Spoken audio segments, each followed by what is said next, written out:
really intense, and the communication that we have received together is it's out of Yeah, this it's world. crazy. It's crazy. Yeah. But no, I didn't forget. I want to welcome Michael Noss to our show. Michael's an author, and of course, he's got a lot of connections to the Mothman. We kind of double booked some things today. What we were going to do is have you guys share time, and normally I have you on one at a time so that you guys can focus. We can focus 100% on each one of you. But Dan as I did it. said, I know Dan Dan did did it. it. As I was telling Kristen, Dan my did my it. calendar my calendar is all over the place, and I got people here and there and this and that. And Monday, like it's last week, Monday. It's a he Monday. was like, he goes, Friday, I don't have a guest. Okay, well, I'll holler at Michael Noss. Okay. And then this. You know, if I was to tell anybody I was perfect, it's the truth. It's nothing, See nothing. what I got to deal Okay, with yeah. here? So This it's is it's a thing. It's alcoholism a right thing. here. But we This is have the two reason guests why on. we Yeah. drink in West Virginia. Yep. We're on. Yeah, we're on live, and I'll take most of this early stuff out when we do the I'll leave audio. So it. what I do here is Keep all of it. we'll Seriously, keep all let of it it. be raw. Let I it got to be. do the count into the show. So we've got Michael Nost, author. You did a book. Elmer was telling me called Return of the Mothman, and I know there's a couple others. I believe that you've done. So we've Believe got a Michael few Nost hundred. with us. Yes, Michael Nost. What was it? A few hundred. I mean, dude's A like a few legend. hundred books. He's one of those guys. Every thought has to be written down, right, Michael? Is that Yeah, that's how that's right. working? Okay, good.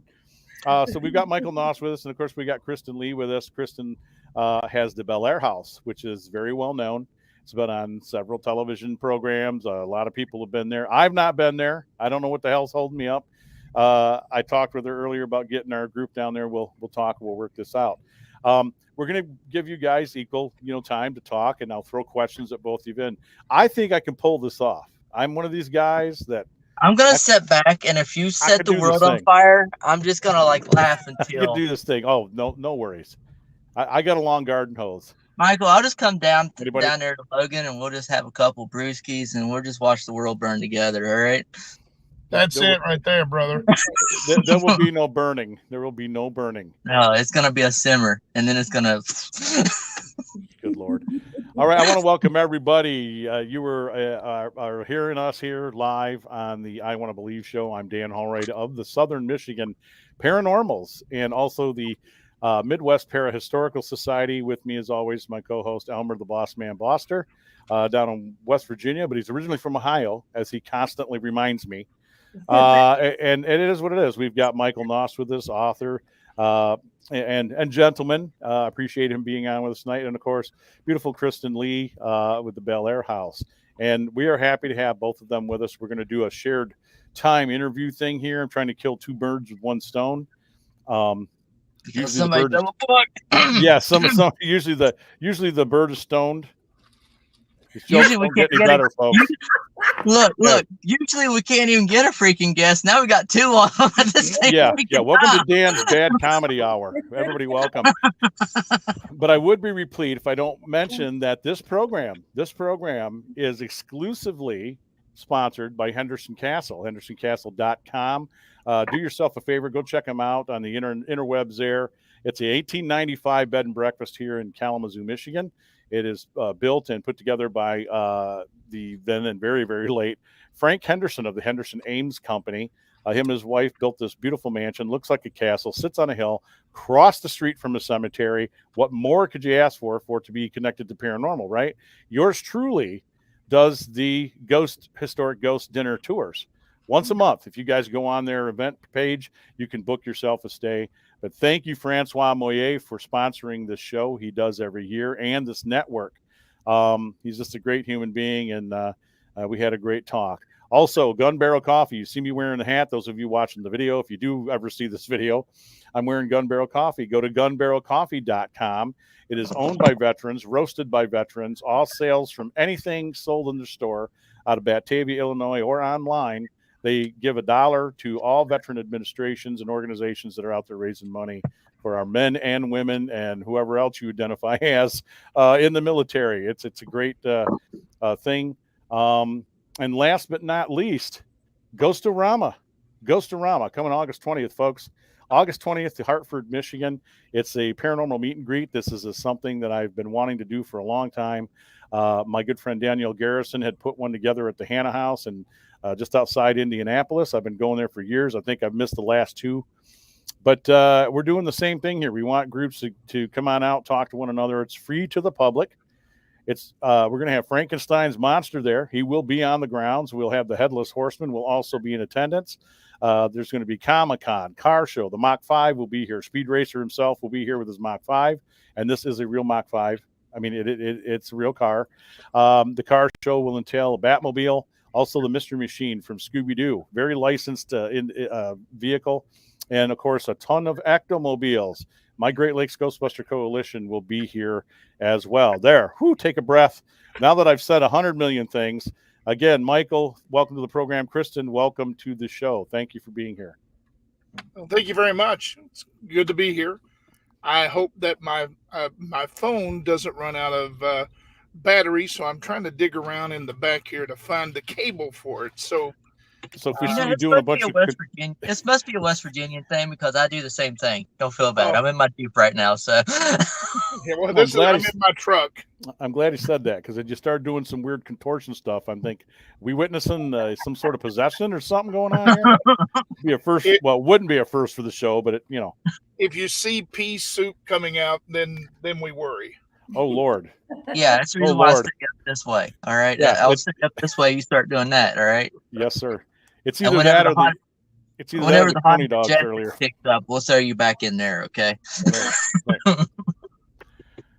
So I'm going to start with Kristen. We'll do the gentleman thing as gentlemen go. We'll start with Kristen, if that's okay.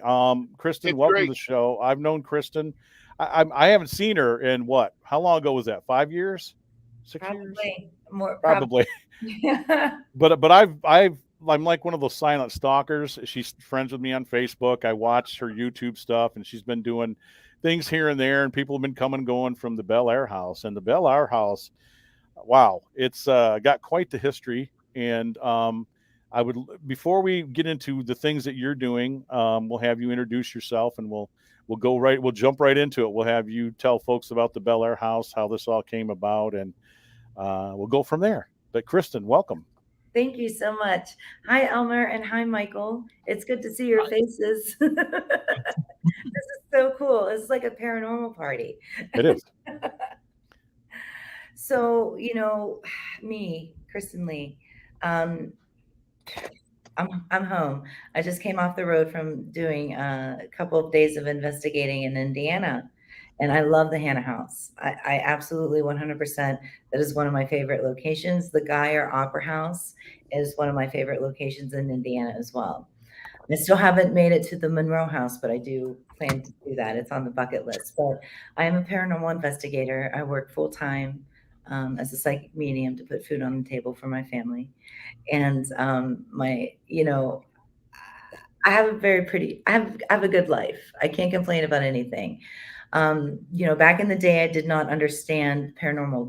The thing that I knew about the paranormal was like Scooby-Doo, and I've never even watched Ghostbusters. I've tried to watch it, and I get Whoa! Wait a minute! You just said you have never seen Ghostbusters before, and you're on my show. No. I've tried many times, and I always get distracted. I just, I intentionally try to watch it, and I'm like, I'm going to watch Ghostbusters tonight. And then, you're fired. Then you're just fired, Dan.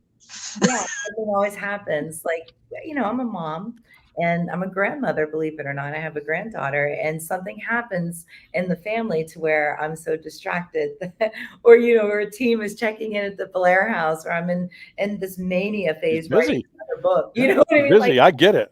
She's busy. Yeah. She's doing the real paranormal. It's wrong. It's the thing where I will tell all of you that I have people. We had it happen. We did the Nain Rouge March, everybody, yesterday in Detroit.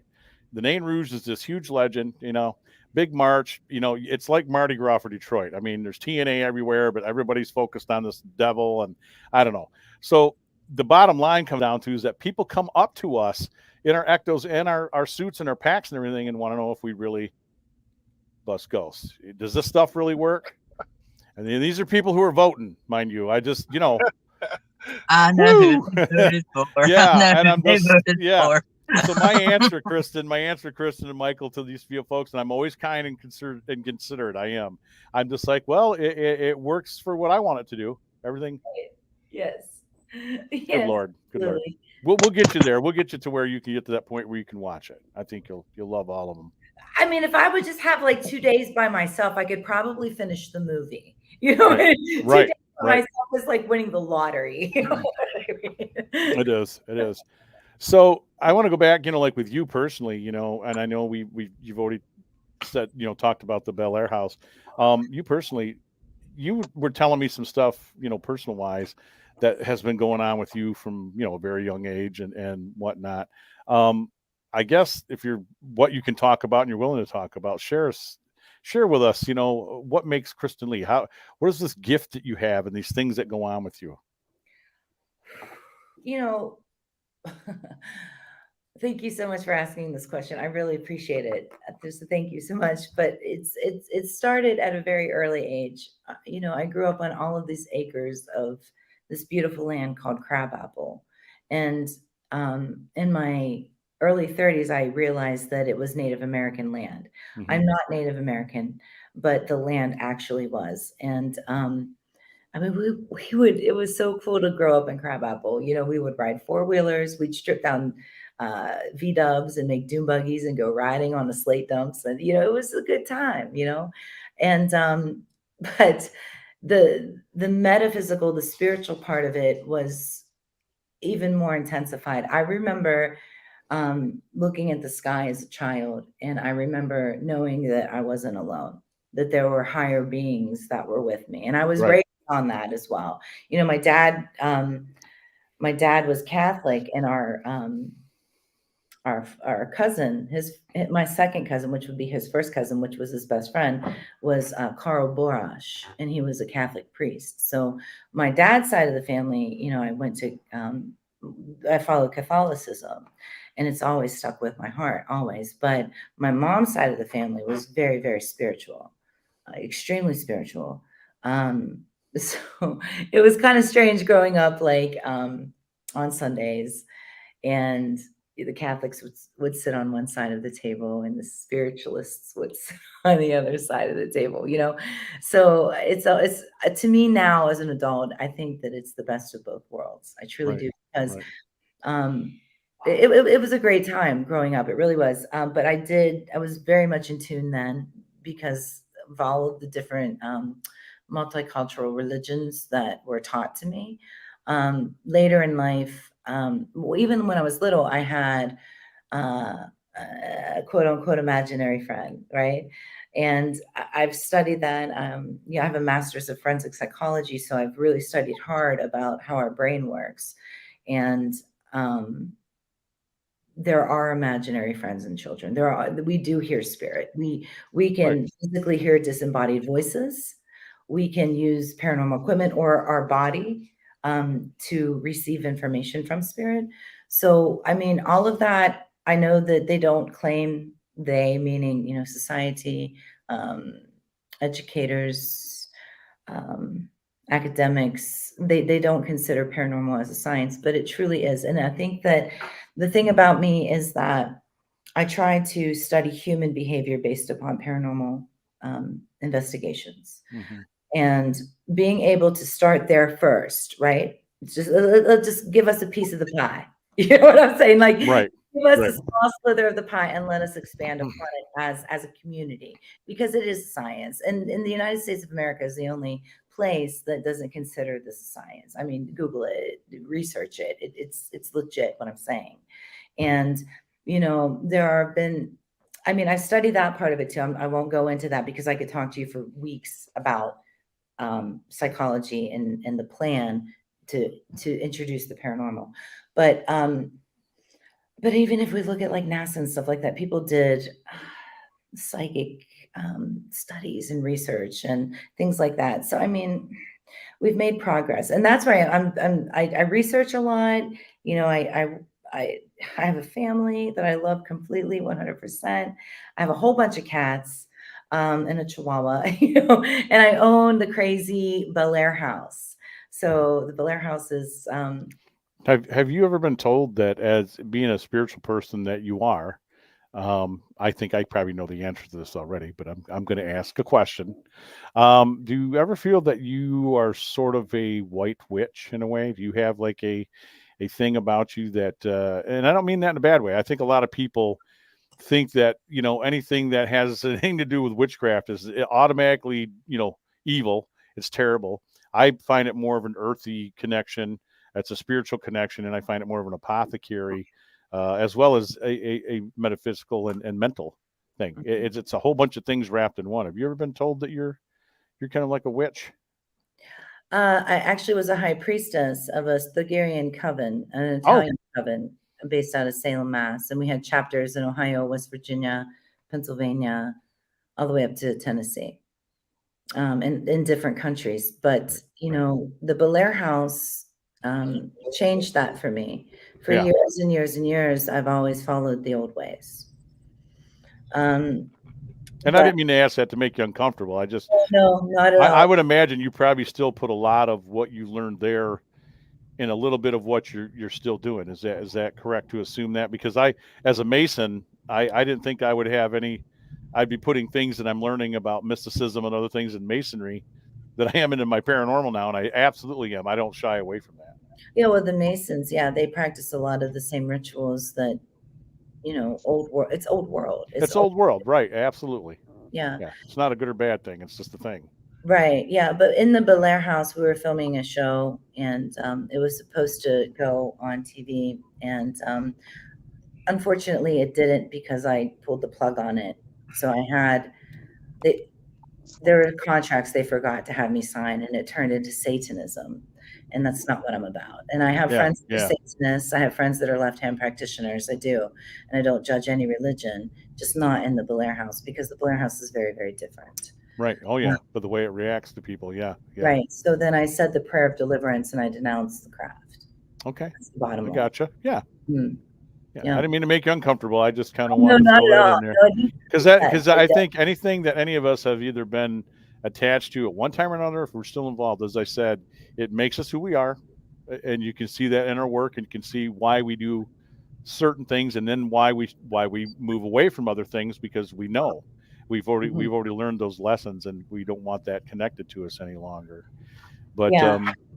If it wasn't for the Bel Air house, I'd still be there, Well, well, and then it'd just be another chapter in your life and things that you're doing. We got Michael back, so that's a good thing. I was getting worried there for a minute.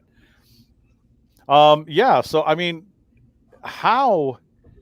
Again, I know a lot of the story, and I'm going to ask these questions because we have new audience. How did you come across this house? And then how did you discover the things that are happening in this house? Take us through this history, if you will, this going back in time, stepping out of our TARDIS. We all got in our TARDIS, went back in time. Doctor Who's going to wait for us inside, and you're going to tell us how this all came about. You remind me of Back to the Future, Doc. Yeah. Why am I wearing this life preserver, you nerd? Floods. Yeah. So anyway, my family was affected by 2 flash floods that washed away our house. And I searched a long time to find a home. And finally, the address 1699 Belmont Street, Bel Air, Ohio, popped up. And I checked it out. It was on a foreclosed list. And 2 weeks later, maybe even less than that, we were moving in. It happened overnight. I mean, legit. It just happened 100% overnight. And, looking at it and being homeless and losing everything, you just I wanted stability. I wanted that self-sufficiency, and I wanted to rejump, restart, refresh my life. Right. And my family's life. That's so understandable. Yeah, and the house is beautiful. It's absolutely 100% beautiful. And, here we are, 2004 is when that happened. Wait, that's when Lane was born. 2004. No, that's when the flood happened. Lane was born. Yeah, so 2004 is correct.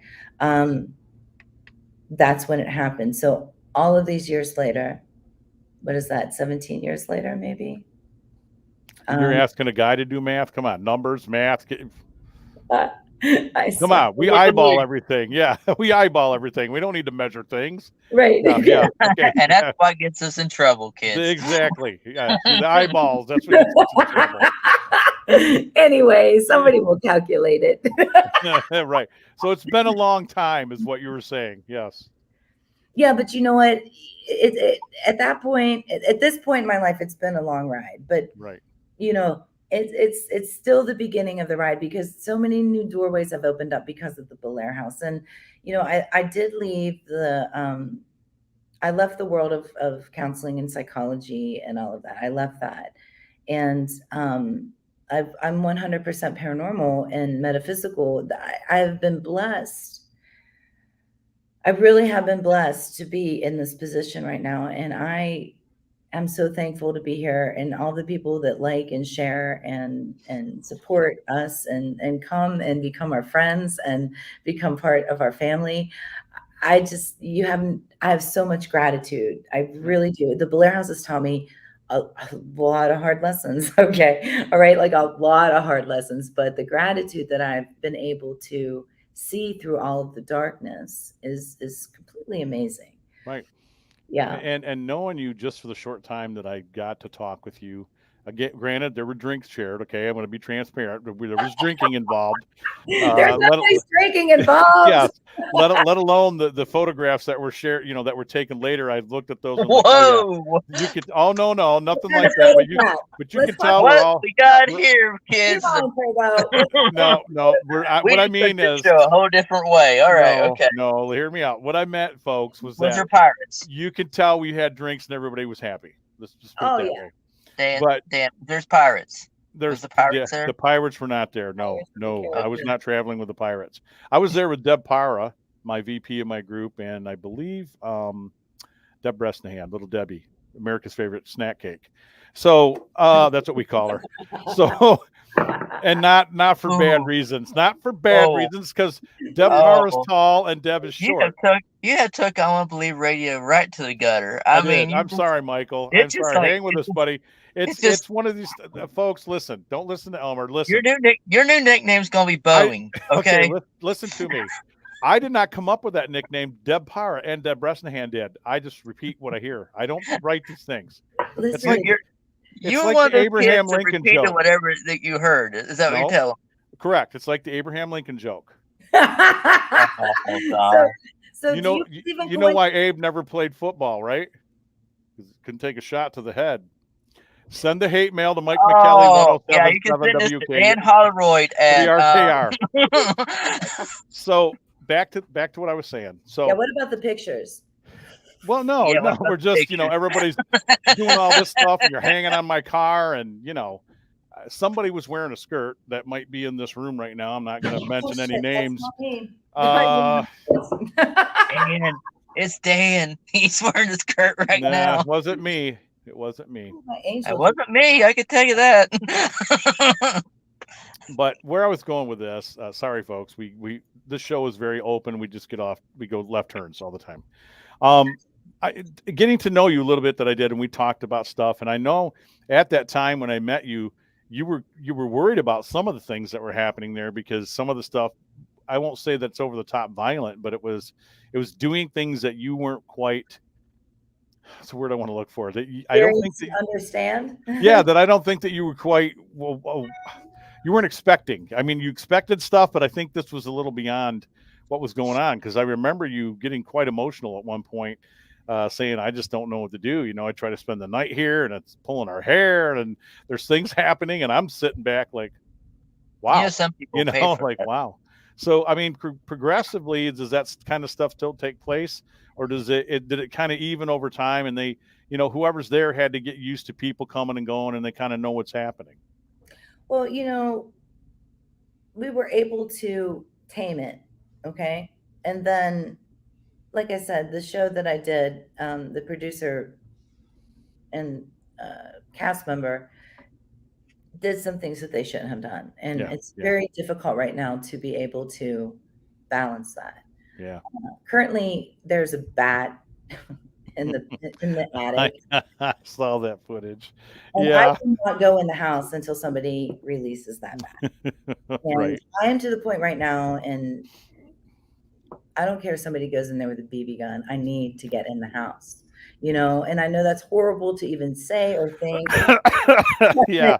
Yeah. I We just- advocate animal cruelty on this show at all times, just so Right. That's like, I'm not trying to be cruel. It's just the I thought know. I I have, know. The desperation. bat. Come on, it's a Right, bat. Yeah. desperation, because I mean, I have to go in there daily to feed the cats because we have Bel Air House cats and I haven't been doing that. I've been making my husband go because I know that there's a bat, so it's stopping my activities of daily living, right? So somebody needs to come and any bat people, you can take home a Bel Air House bat, you can call it Beatrice, I don't care, but please just release the bat. Oh yeah. Now, Okay, I have a suggestion. I have a suggestion for this. Okay, Okay, great. For bat. Dan, dress up as the Joker and go get that bat. Please. And you can go live. I'll film you. Yeah, while go live, and I will even dress up as Harley Quinn. How about that? You like that idea? I'll get a camera guy to go in there. Michael, Yeah. again, I apologize. I don't know what's happening here. Look, Michael has known me for like what, maybe 15, 20 years. It seems well, like. I'm done apologizing then. Yeah. Yeah. Okay. All right. Okay. Well, I would tell you that I would do that, but I honestly, I cannot.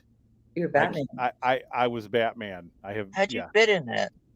Well, this is bad, dude. You know how many years ago this was? That's all I'm going to say. 1987. 1992. That's that picture. 92. Wow. I was Yeah. still. I was like middle school, I think. But I will offer this, Kristen, that in my work in law enforcement and security, I removed many a bat unharmed. I have a tennis racket in a box. If I make it down, I'll come get rid of your bat. Well, let me know if you can come tomorrow. Serious. Wow. Okay. 100% Well, serious. if you don't get somebody, I'm serious. I would go in there and try to handle it for you. I'm not afraid of them, and I wear the right gloves and everything, and because rabies, it's a thing. Yeah. That's why I'm with a BB gun. I'm sorry. It's like a coyote. It's got to go. Yeah. I mean, one of the suggestions I would have to anybody, I'm sure you've heard this 1,000 times. We'll get back to the show. Bat house. We had a pool. We don't have a pool now, but when we had a pool, I mean, they were getting in our house and in my man cave, and that was the end of that. I'm like, I'm cool with bats, but when I got people in there in my garage and we're doing the games and smoking cigars and having a party, bats got to go. So I bought a bat house and I put it out there near the house, and they stopped coming in the garage. They stopped coming in the home. If anything, they hung out by the pool more, and they were eating all the mosquitoes. But that's a suggestion. The other thing is, I'll come get it. Yeah, I can't do it tomorrow, but I can make plans. By Thursday, please. That's a long drive from Kalamazoo. I'm sure it's over 4 hours. I know. You can have the house. I know it. I know where I've seen Dan at before. National Enquirer, Bat Boy. I am Bat Boy. Yes. That's it. He's originally from West Virginia. I'm Bat Boy from the waist up and Snake Man from the waist down. Oh. Anybody? Oh. Okay, so back to the show. I don't know what the hell's happening. This is awful. This is like the most unorganized show I've ever seen. I just gotta remember not to drink 2 cups of scotch before I do the show. That's my problem. So the house, not like you said, at the same time either. Right. Good God. So the house, like I said, it's done its thing. You had to tame it and whatnot. I mean, where is it at now? I mean, is it still? You have less of like I don't want to say attack, because Kristen, in the paranormal, I too want to warn a lot of people off from instantly saying, because somebody's grabbed me, might be a pinch, even a bite. I don't want to start saying it's an attack right away, because I do not know what type of communication might be going on from the other side. I try to steer them away from that first. But having said that, I mean, are those types of things still occurring when folks are there, or does it depend on the person's intent when they come in the door, and if what's there is reading the person too? That makes sense? Yeah, it makes absolute perfect sense. I can only speak for myself in this point. I was attacked in the Blair House. It was a physiological attack. It doubled me over. It's on CJ Fison's last video. He did a 4-part series. We had to ask him not to add the actual, like, you see me go down, but that's it. Because, you know, I do stand with Kat Lang and Bishop James Long and the paranormal clergy.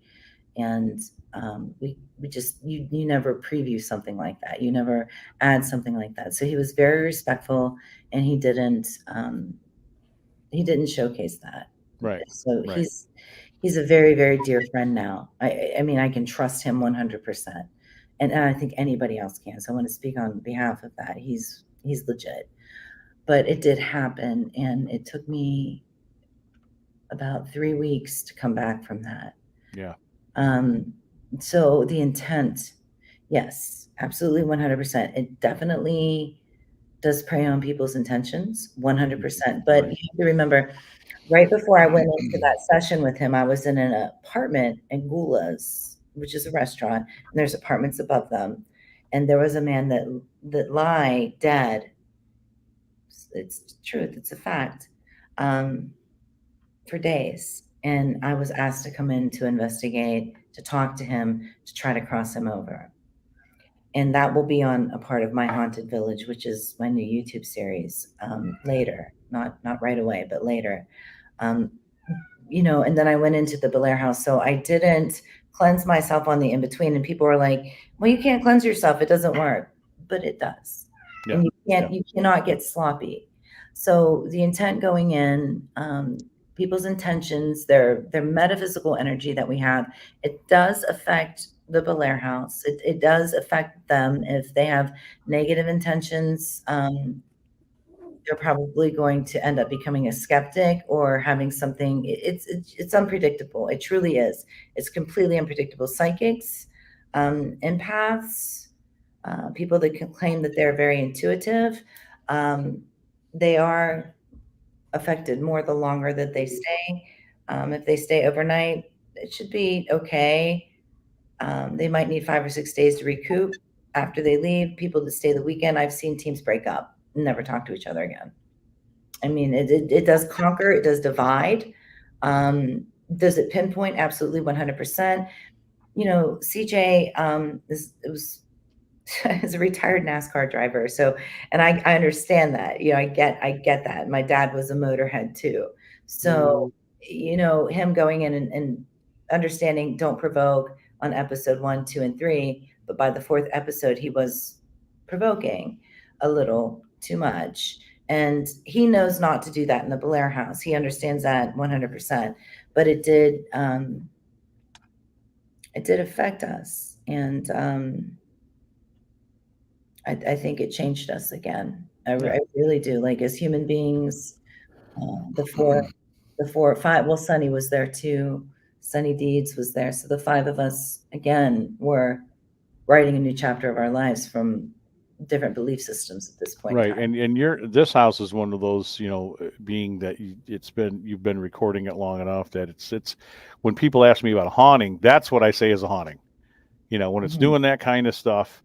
And things like that are going on. That's a true haunting, you know, and it's a rarity. We know it's still a rarity. I still agree that, you know, a haunting like that is a rare thing. Because if you were to listen to my stories about, you know, the 287 investigations I've done with my group, you know, it sounds like every place we go has a haunting. But really, I've dealt with just a lot of activity.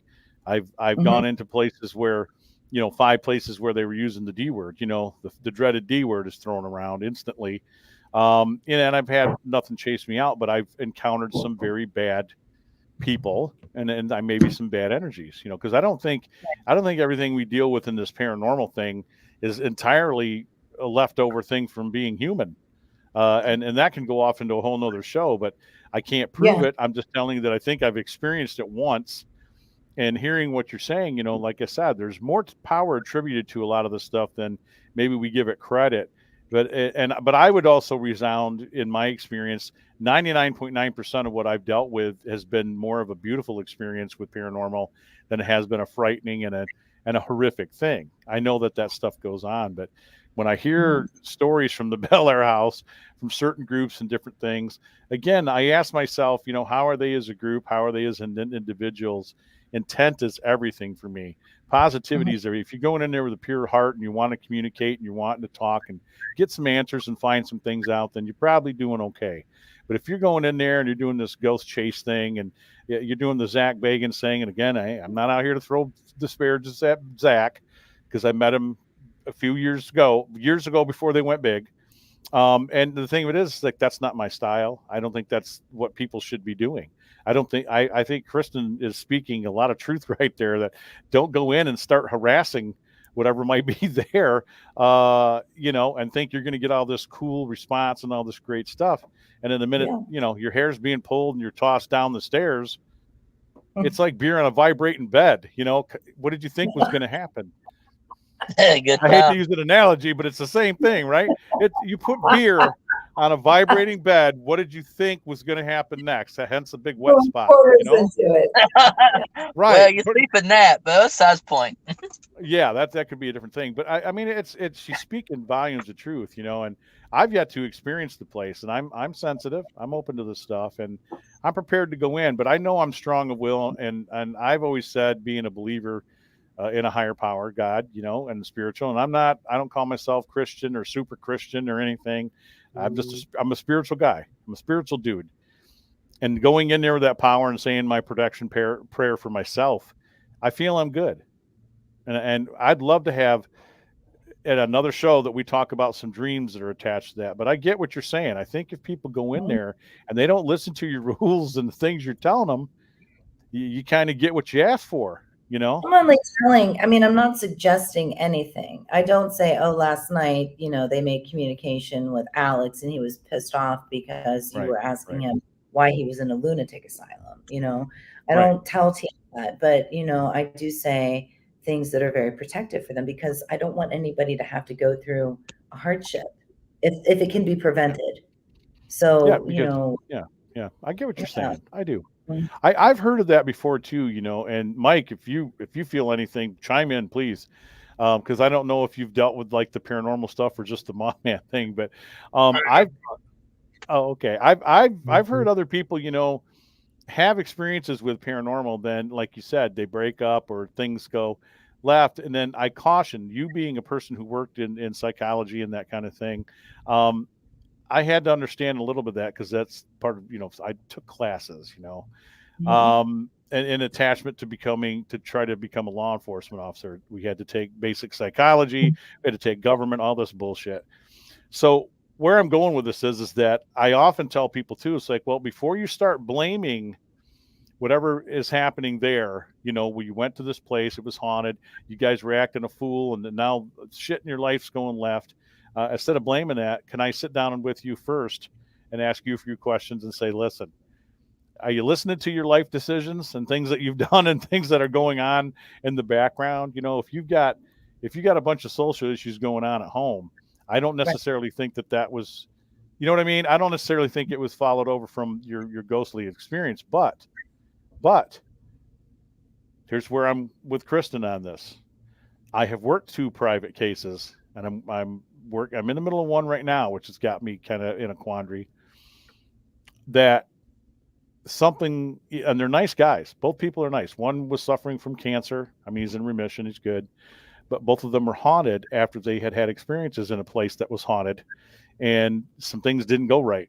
And I took them at the word, because I know them outside of this paranormal thing too. I know they're very upstanding people.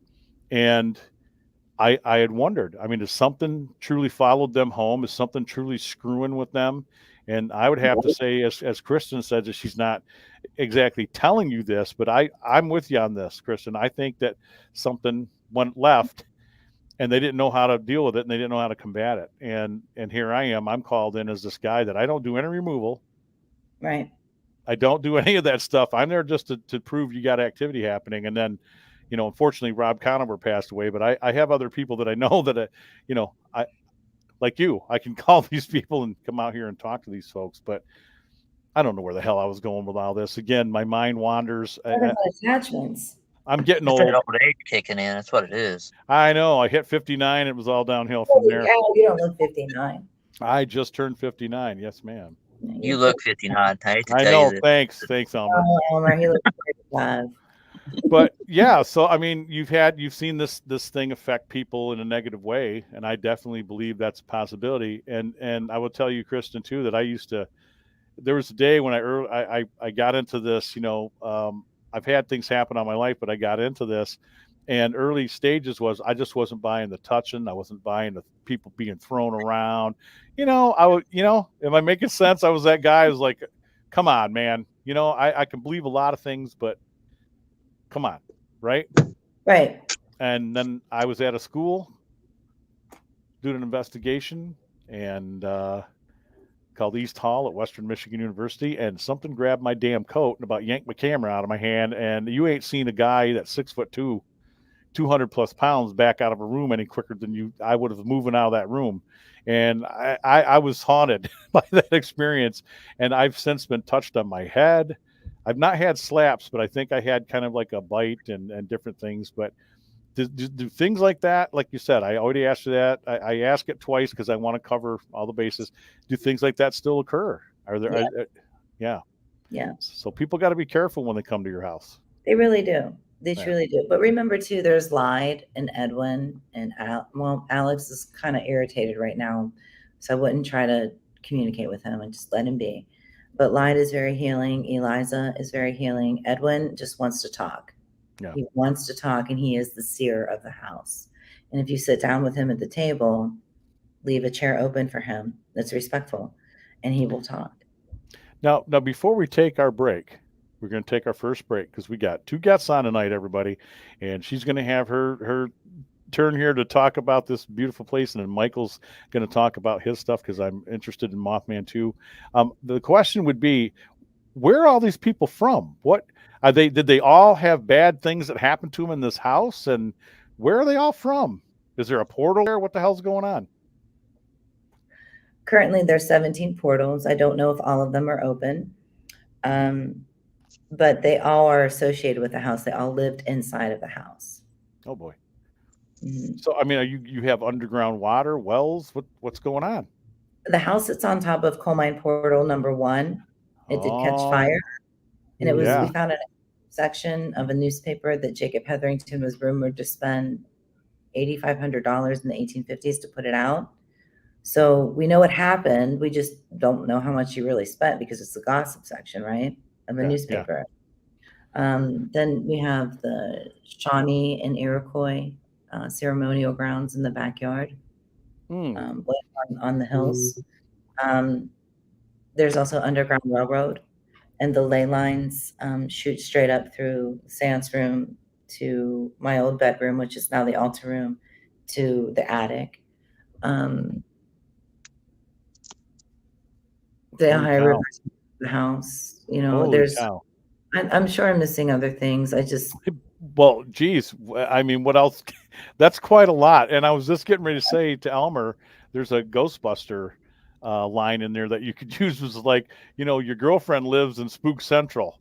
I was just getting ready to say you guys live right in the middle of Spook Central. What in the world? What in the world? Cat Lady Logan, she made it Haunted Has a New Address. That's what she made it in 2015. But we changed it last weekend to Bed, Bats, and Beyond. Well, I better not get rid of your bat then. Yeah, well, if I get rid of your bat, what are you going to do? I guess you could put a paper one. It'll be residual energy. Let's hope it's just residual energy. Yeah. We can always call Guar, and then we could have Bloodbath and Beyond. I mean, sorry, bad reference there. That might make us younger. If we were in New Orleans, it would make us younger. Yes, it would. And on that horrifying note, everybody stay with us. We're going to take our first, for you audience, audio people listening to this podcast, we're going to take our first break here in the program. We've got Kristen Lee with us and Michael Nost, and we're going to talk to Michael here in a bit. And I appreciate him being patient and allowing our first guest to tell her thing. We got a few more things to cover, and I kind of dig what we're doing here. Maybe we should do this again sometime. We should have 2 guests on, and everybody kind of share the paranormal suit. let's actually make sure that they kind of match up, though. I mean, it's kind of like, Paranormal's paranormal, buddy. I don't know. The Mothman thing look, is weird to me, too. I'm still concerned about your vibrating bed and a few other things that we're going to Bed. talk about later. You don't have to worry about that. The only thing vibrating in my bed these days is my bad feet. All right, everybody, stay with us. We're going to take our first break here on I Want to Believe. You're listening to us on the Unrestricted Paranormal Network, and also Unrestricted. It's unrestricted, all right. It's unrestricted. And unrestrictedradio.com. Tell your friends about Unrestricted. Spell it normally, unrestrictedradio.com. It is a free app. You can download it. You can Bluetooth this and listen to this program and music that you will not hear on your radio station. I can guarantee it. We are also connected through Unrestricted Radio with Reverb Nation. Now, if you are into internet music and you know music, we are all over the world. We review bands. We review individual singers, the whole thing. And this show will go out Saturday and Sunday nights at 9 p.m. Eastern Standard Time. And we are happy to report that last analytical check that I did, and we really don't care about the numbers. I don't do the show for the numbers. We're hitting between 5,000 and 10,000 listeners on Saturday, Sunday night. So I am happy about that. I'm getting emails from Australia and Taiwan and different countries that are hearing us on the interwebs. So I'm happy to be part of that. So unrestrictedradio.com. Tell your friends, your neighbors, your family, even the family you don't like. You can fix bridges. I don't know. They might be into some certain music. I don't know. Okay, we'll be back for more right after this. Fix bridges. Okay, and we are back. Thank you for staying with us. Of course, those of you watching, we didn't go anywhere. We're sitting here at the house. We're in each of our prospective studios. Hence, I know that these two people, Elmer and Mike, know each other because they're in their cars. Every time Elmer's on the show, he's in his damn car. It's funny. It's not the same car either. Okay, I just want to point that out. Oh. you know, that's Mike, a shame. are you randomly going into people's cars and just sitting and doing the show? Is that what's happening? I have to find big cars. They can't be little small Yugos or anything like that. Oh, Lord. He's running around Walmart just jumping into random cars. No, right. The only thing that would help you to make sure you got your battery on your phone was like find an electric car. Right. Yeah. But you probably wouldn't be able to fit in it. I know I can't fit in them, so hell with it. Okay, we got Kristen Lee, the Bel Air House with us, Michael Noss, who's an author, and some Mothman stuff that he's going to talk to us about. And Elmer's got more of your information than I do, Michael. I know who you are. I've heard your name a million times. But as I tell everybody, please forgive me because, Dan had an aneurysm about 4 years ago. So my mind is everywhere at times. Thank God I'm healthy. I'm blessed. Like Kristen says, I'm the same way. Beautiful grandkids, great life. I'm living the dream. All right. See my face, right? Yeah. I'm gonna pick this up and run with it. All right. Run with it, baby. So let's see. How many years has it been since 2008, 2007, something like that? We first met. Something along those lines. It's been forever. So Mr. Michael Noss is a Bram Stoker award-winning nominee and award winner. He has wrote many books, The Horror Workshop 1 and 2, and Return of the Mothman, and a few other books that I cannot remember. Please forgive me. And I can't remember them all either, so don't feel bad. I love you, Michael. I'm a guy who writes music with Bob Penny, and I can't even remember half of my own songs. So good. It's good to hear somebody else. I'm good with that. But I will say this: Michael has been with the show since its infancy back in 2012. He was like one of our first guests we ever had on. I've known him from he would come in do book signings at the mall that's up the road from me, and I would just like stop him and him would start talking, and we just became friends over the years. And I consider him family. I mean, there ain't nothing I wouldn't do for this man. I'd drive down there and whoop somebody's butt for him. All right. So just so you know, he was also, I don't know, are you still the mayor of Logan still, or? No, I was the mayor of Chapmanville. Chapmanville is in Logan County. I was trying to give you a little bit more credit, but okay. I was trying to give you a little bit more credit. We don't want to talk about really. The people train don't run out of Chapmanville. Run out of Loganville. All right, but but this man is a fantastic author. I mean, if you read some of his books, I mean, they're amazing. I mean, he also, if I remember correctly, you did some work with Stephen King too, have you not? Yeah, Or this Clive Barker? Was it Clive Barker I'm thinking of? I've worked with both. The original Writers Workshop of Horror, which is an anthology on how to write horror, and I had a bunch of writers to write about a specific element of the craft, and Clive Barker was one of them in the first one. And the second one just came out, and it is, by the way, that first one was what I won the Bram Stoker Award for in England in 2010.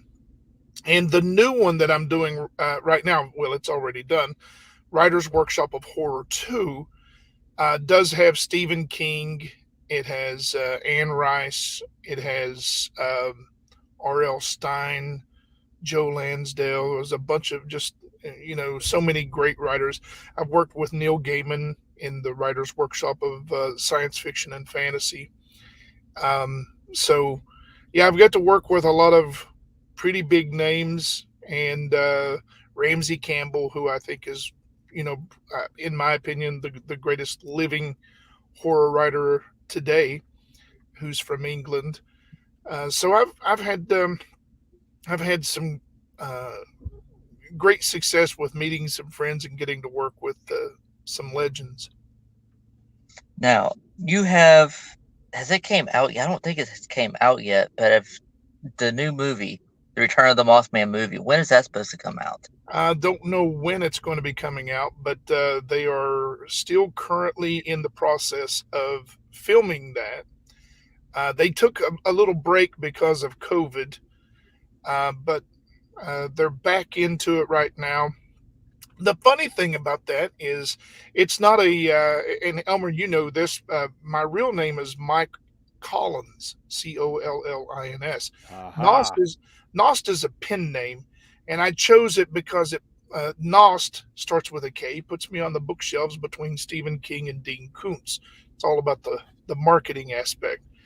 And so when with that, with Return of the Mothman, whenever that came about, whenever I wrote it, I put myself in the novel as Mike Collins, as an ancillary character in a cigar shop. No lines at all. It was just introduced, and it was just a BS joke, for friends and family who knew who I was. And the director found out when he was reading through everything. He got to that, and he called me. "Hey, this is you, isn't it?" I said, "Yeah." I said, "I'm sorry." I said, "It's an inside joke." And he says, "Well, we got to have you to do a cameo in the movie for this." So I get to do. It's already been filmed, and he asked me if I knew anybody that I'd like to be in the cameo with me.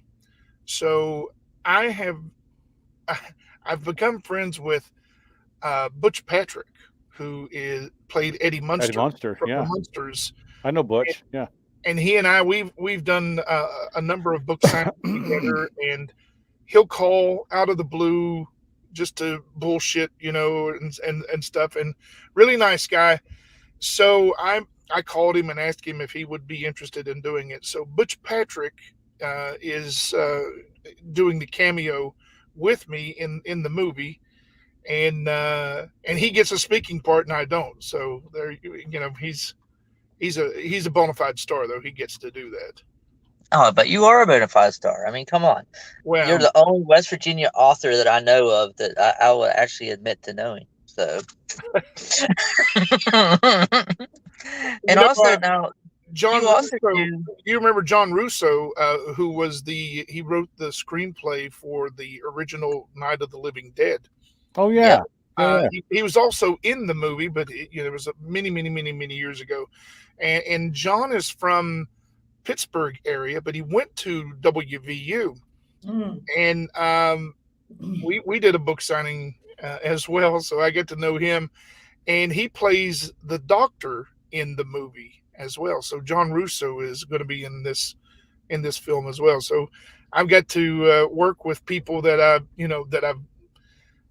I've known for a little while, and of course, you look up to. So it, it's been a great experience, but it's also been weird that, especially when they send dailies sometimes of what they just filmed, and they've got it edited, and you're watching it. I'll never forget the first time that I saw uh, part of dailies that they'd sent, and it was the weirdest thing because what I'm seeing on the screen, done very well, are the words that in the scene that I came up with, that I just made up. And that first time was really emotional. I mean, I broke down and cried and everything, and it was really weird to be able to get that. So I'm a little afraid to go and see the movie, with a lot of people there because it may be, emotional to me, just because of the fact that all the work that you put into something like this, and then you get to see, some semblance of success. It's an amazing ride. That's understandable. It's the fruition of everything that you've put together. I I don't write, but I will tell you, I know how you feel, because I was telling Kristen that I put together this coalition of Ghostbusters. And so when we've had an opportunity to see the last two films that were produced, being the Girls movie and also the Afterlife, it's kind of cool because I'm sitting there and I'm in a theater at these openings, and here's all my wife brought this to my attention. She goes, is this emotional for you? Because I turn and look, and here's all my peeps, and they're sharing the experience with me because I brought all these people together to dress as Ghostbusters. So I don't know. I can't say it's the same thing that you're feeling, but it's, you worked hard to bring people together. But work it's on still something, it's still that connection. And right. once you get that connection, especially, it's an emotional one, and you're sharing that with other people that you love and you care for, and so that's, I understand that totally. Yeah, that's pretty cool. Now you've also been doing the podcast for some of the guests for the Haunted Majestic, am I right? Yeah, Dana, the owner, asked me. I met him as well during a book signing for him, and we were talking about a lot of different things. I've worked in broadcasting for 35 years. I've worked in radio, I worked in television, and so I told him, I love what you're doing, and if there's anything that I can do to help, let me know. So whenever you're going through it, Elmer, I don't know, the rest of you it may be too far away, but if you've gone through it, Elmer, and you've heard the vampire that is introducing the music and stuff while you're there, that's me. And so not only that, but I've done some podcasts for him, and I don't know if he's going to continue doing the podcast or not, but yeah, we actually had Dana on right before he started doing the tours and stuff, and I actually took a private tour of the Haunted Majestic because it's only like 3 miles away from me. So I went down there and we took a private tour and stuff, and he showed me around. It was pretty awesome, and I was just like, yeah, this is like the go-to, and might be doing something with Dana here soon. I need to get a hold of him. I'm not gonna reveal what that is, but it's gonna be pretty cool. He's a good guy, man. I really like Dana a lot. Yeah, he is a good dude. I mean, shoot, I didn't realize how close down the road he was to me until when we did the interview. I was just like, oh wow, okay, cool. It's one of those things. So, all right, back to you. All right, I got this good question for you. I've been thinking about this ever since I was eating graham crackers and watching Universal Monsters the other night.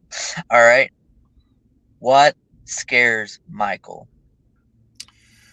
I'm an old Marine. I was in the Marines many years ago, and there's this thing about when you've been in the military that you're always looking and watching everyone, and you're always trying to understand everything that's going on. So in case anything ever happens, you know how to react and you know what to do. And, you know, I've got a wife that we've been married 30 years now, and my daughter is 13. And the thing that scares me more than anything is something that would happen and I would not be able to protect them. So that's one of the things that just scares the hell out of me is you know, something that could happen that would be out of my hands and I couldn't control it. I couldn't Wow. you know, protect the ones I love. Yeah. We share So we share a similarity there. I'm the same way. You know, being with my career, it's the head on the swivel thing. You're Yeah, always watching and looking. Like, I don't like sitting in restaurants and chairs with my back to the door. that's me. Yeah, because I'm looking for ways out. I'm looking who's coming Yeah, in, who's doing what, yeah. man. Yeah, I get it. And I get it. I can have a conversation with whoever's sitting at the table, but I can also tell you everything that's going on in the room. Yep, my wife will tell you that. It drives her nuts. Yeah, Yeah. yeah, it drives her nuts. Um, I was thinking that you and Kristen ought to get together since you're a writer, because that house has got such a unique, you know, history to it. I mean, you'd be the perfect guy. You'd be the perfect guy to put it into words, man. You guys should collaborate and write a book. You know, the thing I love sitting and listening to you guys talk about it because, you know, I've never had any of those experiences or done anything like that. But to me, this is you know, this is going into the back of my mind Right, for right. any future stories or anything. So Yeah, it'd be great. nothing Yeah. is ever lost. No, I understand that too. Yeah, like I said, I don't think I could do the whole writer thing. I wanted to sit and write books. Elmer knows this. I wanted to write books about SMP cases, stuff Bob and I have worked on, Bob Penny and different things. But I can't. I don't have the patience to sit at a keyboard and type. You know, I can't do it. I'm the guy that would have to Right. sit on a bench with somebody who's willing to dictate or write this down as I'm telling the story. You know, that's how I've always been. But Well, they I, make software now that it makes it really easy. All you have to do is speak, and it will type it for you. yeah, that does not work for redneck, Michael. Okay. right, Hey, I'm redneck, right. brother. Look, I'll do talks to text and I'll be like, "Hey, how you doing?" And it said I'm boinking cows or something. I mean, I don't know what the hell's going on with their God software. forbid you say the word tar. Like, I Oh stepped no, out on the tar and like, why does it keep spelling it tire? understands my I don't cuss understand. words though. That's the sad part. It understands my cussing because usually Right. after the 15th time we get the F word and a few other words that we don't want to talk about on the show that much. But yeah. So Michael, if you could write your own story for any like movie monster, who would it be? I'm currently doing that right now. I did a short story for an anthology called Classic Monsters Unleashed. And I wrote the origin story of Nosferatu from the Oh wow.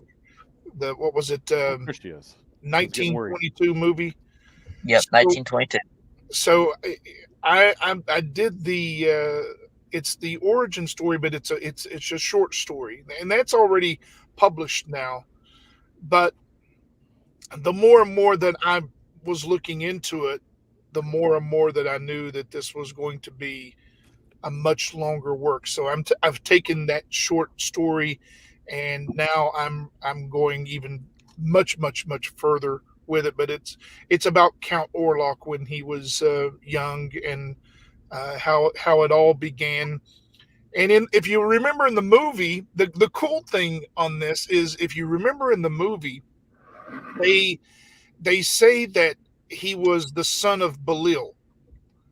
And so I did some research and digging around on it. And so I was trying to figure out how I was going to show this, how he became the son of Belial, you know, that he was, you know.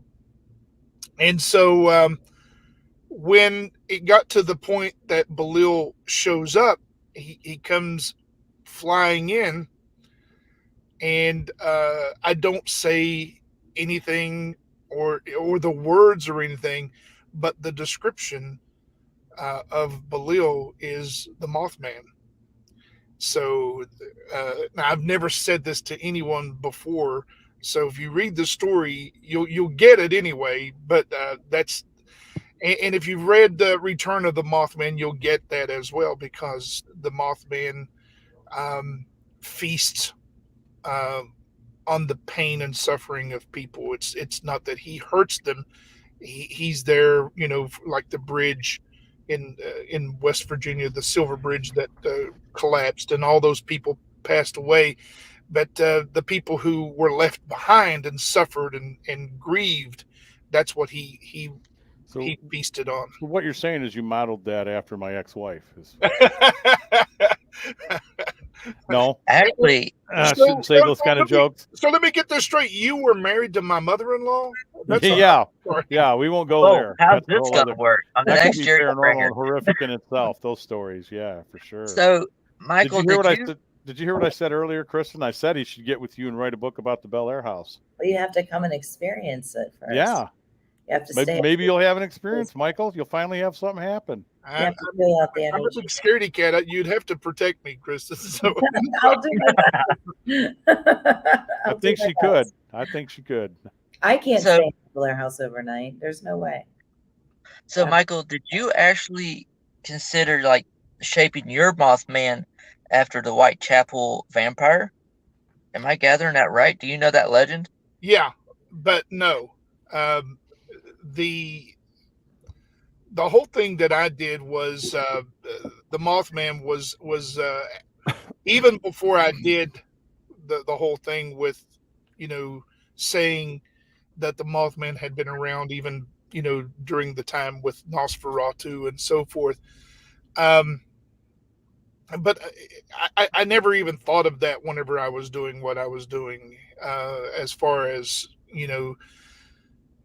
because we've heard so many different things about the Mothman, even Chief Cornstalk, the Thunderbird, and so many different things, and I thought it would be interesting to look into how he feeds off of the grief and the pain and the suffering, not with physical pain, but from the mental anguish and so forth.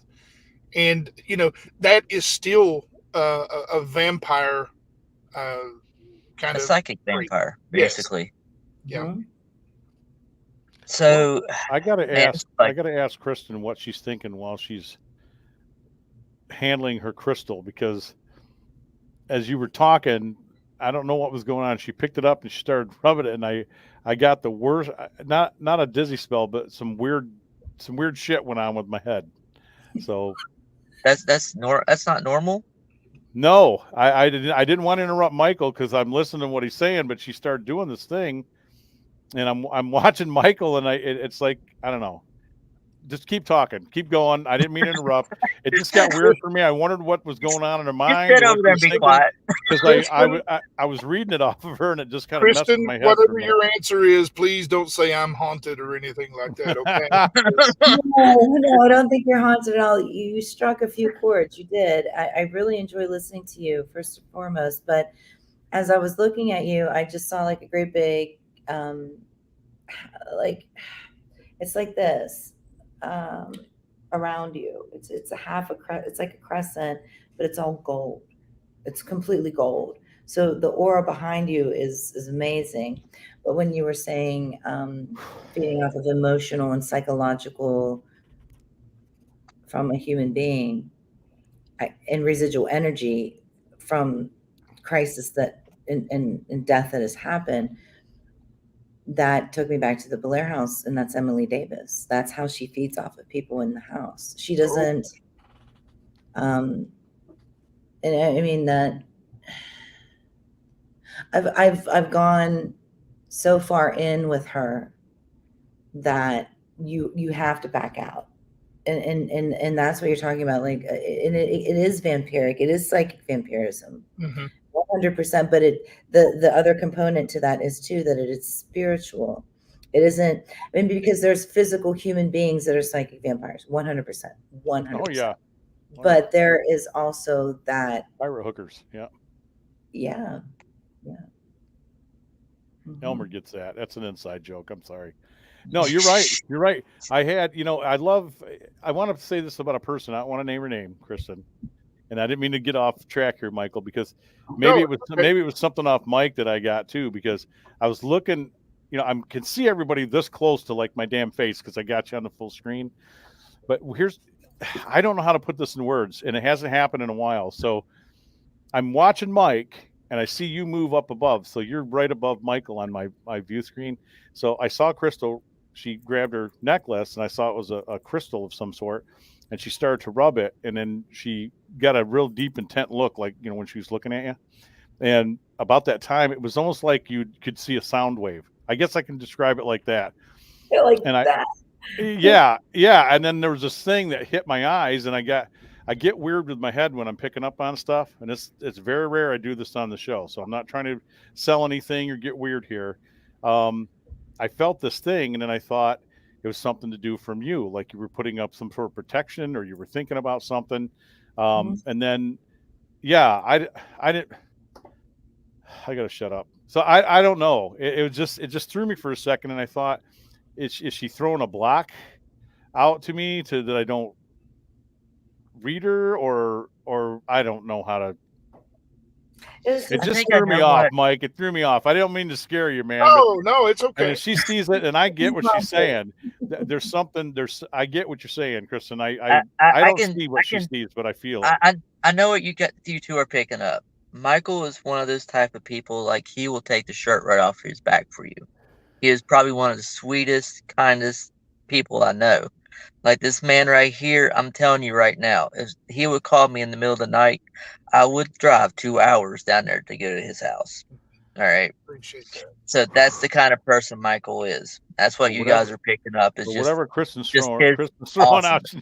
Bring it in, baby. Bring it in. But slap the hell out of me. All right, back to your question. I'm sorry. That just threw I had to say something because it got me dizzy for a second. It just messed with me. Go ahead. That's the reason why we don't play Mario Kart. Because I'm evil. I am evil. Go ahead. All right. So, Michael, is there any other legends that you want to tackle from Appalachia?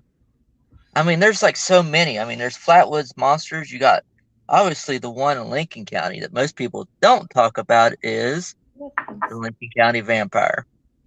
Yeah. Have you ever heard that one? Oh yeah, I have. The first 4 books that I put together, I was the editor of anthologies, were called Legends of the Mountain State.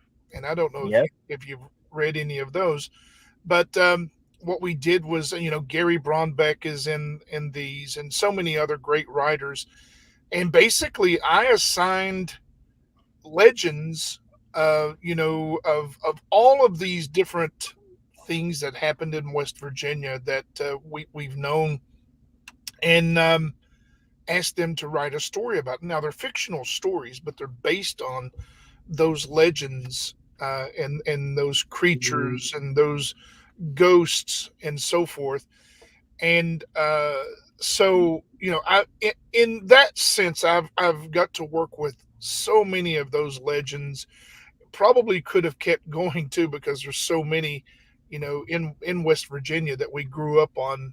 And but I think if I had the opportunity to do something else, I would love to delve more into what was the one that was the alien in Flatwoods monster. Yeah, that would be something that I would I'd love to do a little bit of something with,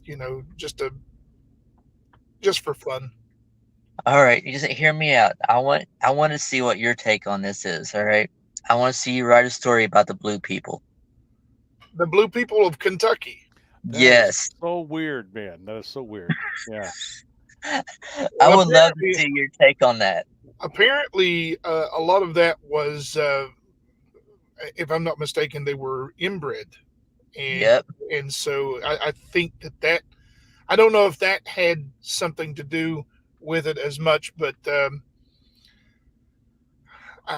that would be fun to do something with as well. You know, to do some kind of a supernatural reason other than, and maybe that's the reason why they were inbreeding and so forth too. That's crazy. Yeah, I my mean- brother worked for Art Van Furniture here for years before they decided, hey, we're gonna close.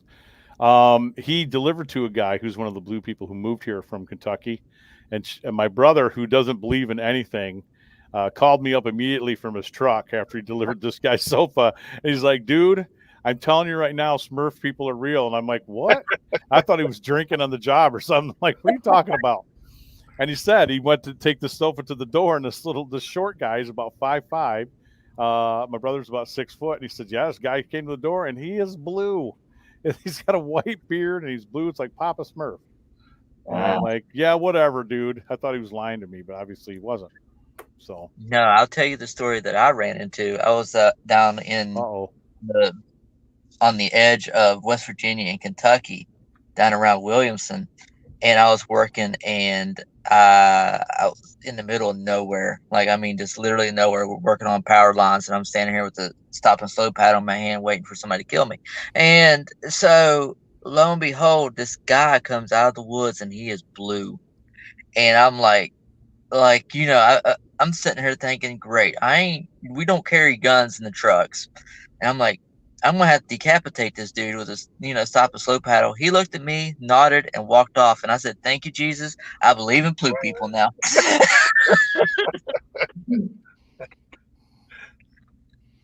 So did they give you a drug test when you got back to work and you told them you saw a blue guy come out of the woods? Or am I stretching? Yeah. No, I just kept my mouth shut and just kept on driving. I mean, I was like an hour and a half drive, so I just kept my mouth shut and kept on going. Yeah, that's insane. That's insane, man.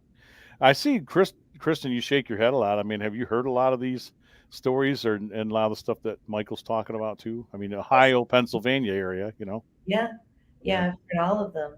You guys got your damn Bigfoot down there too in the Ohio Valley. Salt Fork, yes. I want to tell you how shocked I was when we went over one of those overpasses that go through the Ohio Valley, and I'd never seen it, in real life. And we had just eaten at a Roy Rogers or something. I don't know. We were going to Gettysburg. Yeah. And so I'm looking at this out of the car and I'm thinking, holy shit. Just how big this area was and this valley was that we were driving over. And I just couldn't believe it. I thought we had, forest areas in Michigan. Holy cow. Ohio's got some stuff going on. Oh, Pennsylvania too. I've been to a lot of Pennsylvania. Very much so. I meant what I said. I'd love to see you guys talk to each other, maybe come up with some sort of a book or something. I'm surprised nobody's done a book on the Bel Air house, like a mini series or something. I mean, I don't know if you'd be into that, Kristen. I mean, it'd be an interesting tale. Yeah, check it out. It's hold on. Sorry. Oh, Jesus, sorry. Keep your jokes family friendly, mister. Because I'm already beating you on that. But go ahead, Kristen. I'm sorry. No, I was just thinking, I had the same problem. That's the reason why I'm not inside. Oh boy, yeah. Paranormal Confessions came out August 1st this year. It's a book that I wrote about the Bel Air house, a little bit in history, but mostly different events that's happened inside of the house. Okay. But I'm totally open to collabing, and I want to do a screenwrite because I have the abilities now to actually film a movie. No. I'm ready. Do we get that? Do we get that book at Amazon? Can we get it at places? It's on all platforms. Yeah, okay. It's Paranormal Confessions, Kristen Lee. The publisher's Hampton Roads out of Virginia. They're associated with Weiser and Red Wheel, but it's on all platforms. You can even get it in Walmart right now, which is pretty cool. I thought that was super cool. But everybody's like, Walmart, and then they play that country song like, I don't need Louis Vuitton or Gucci. I can go to Walmart. That's cool. Yeah, I'm gonna go get that. Yeah, I apologize. I guess I didn't know you had. I guess I didn't know you had that out. Michael's gonna jump out of that car right now, and he's See, gonna when- go into Walmart real quick, and he's gonna jump somebody else's real quick. No, well, there's a lesson to be learned here for anybody listening to this podcast or watching at some point. That you usually do research on your guests before you have them on your show. And I said I thought I knew everything about Kristen within reason. I don't know how I skipped over the thing that you had a book out. I don't know how the hell I missed that. Maybe I didn't. It's okay. It's all right. Well, There might I be mean, a reason why he didn't buy the book. He didn't. No. In my defense, I print up sheets on everybody, and I can't do that tonight because I have no ink. Well, So well, somebody but double booked, and he didn't do his research to yeah, way begin to go, with. Elmer. Way to go, Elmer. He's Oh, quick. Elmer. Oh, Elmer. Okay, I booked Michael, and you just like throw left field at me. Like, oh, hey, look. Hey, I knew she was on the calendar. I saw her there.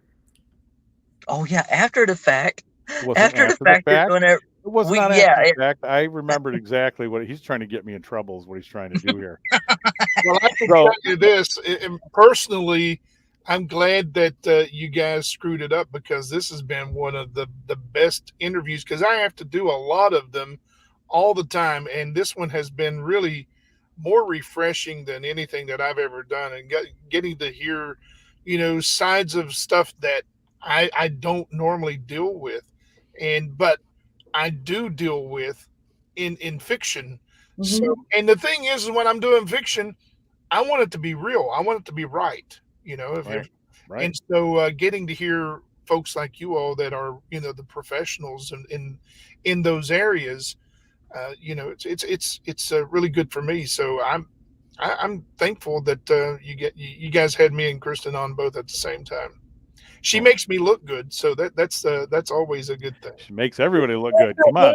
Vampires. Vampires are the coolest thing in the world. Yeah. They're shitty, but they're the coolest thing in the world. They And- suck. They suck. And this is how my mind works. Speaking of vampires, the young man who just played Batman on the Batman movie, yes, sir, I'm sold. That's all I'm going to say. I'm sold. He makes a great Look, Batman. he is the Went first from sparkly Twilight to Batman. Bruce Wayne. This guy, I'm telling you right now, man. I thought Ben did a great job too, but No, you want to see one of his I'm best told. pieces of works? Watch The Lighthouse. I've seen that. Oh my God, that movie with him and Willem Dafoe in it. Holy crap! And like, based on a I real could have story, lived man. without that one part. That's on a real I could story. live without the one part, but still, Yeah, But that's like- we all know what we're talking about. We don't That's want to cre- talk that's about that creepy. on air That's because creepy that's nasty. That's just weird. Like, So who's working on you with this movie, Kristen? Tell us a little bit more about that real quick. Well, I had paused because I started the series My Haunted Village. I want to Right. put a series out on YouTube about Bel Air. I mean, there's so many different businesses and residential cases that are calling that have paranormal activity. I want to be able to document all of that, not only physically, but also on film. So that's in the works. So probably after that, I'm going to take a break. When that series is over, I'm going to take a little bit of a break and regroup and rebalance and start the screenwrite. So I don't believe in coincidences at all. So I'm glad that Michael is here, because it's important that we all connect for whatever reason it is, whatever the bigger picture is. I think it's supposed to be.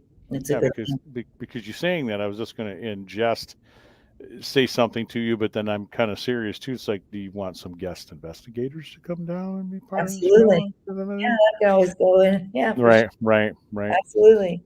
Yeah, I would love to come down and be part of that for sure. Yeah, and like I said, getting Michael involved. I mean, you're right. There's always connections. It's the serendipitous things in the universe that I'm with you, Kristen. I'm on that too. I don't know that there's a written plan. I will never believe that there's somebody, even God himself. I know better. I am not going to change from that point of view. We have free thought. We have things. There's things that have happened to me that I know that he's had something to do with. I've been blessed. I feel that there's good things, but I think that you're right. I think when we meet people like tonight, this was meant to happen, because collectively right here, a lot of us are involved in several different things that we could be a big help to each other in a lot of Absolutely. big ways, Yeah. you know, for sure. And yeah, I like what you did. Like I said, I saw that first episode. You're doing a lot of the stuff that I, you know, that I do too. And I think I like you using your body, the gold spot, all that stuff. All Yeah, that stuff. thank you. I was really worried about coming out, you know, and being an investigator and actually showcasing it. But it didn't turn out that way. I had to really go into Bel Air and help. And, you know, my husband has been filming a lot for me. A couple of other people, Danny Schrackle and Randy, they have filmed too. But I think it's important to show people. I mean, not only, I mean, there's no right or wrong way of being you, right? There Yeah. is, but there is ethics in paranormal, and that has to be taken first and Yes, foremost. ma'am. Yes, ma'am. And I think that, you know, there's a lot of younger kids. You know, I have a 19-year-old that watches paranormal shows and is an amazing creative artist. He's a musician artist, like he's a hip hop artist, and some of the stuff he's been busting out is I listen to it, like, and I like it, not just because he's my kid.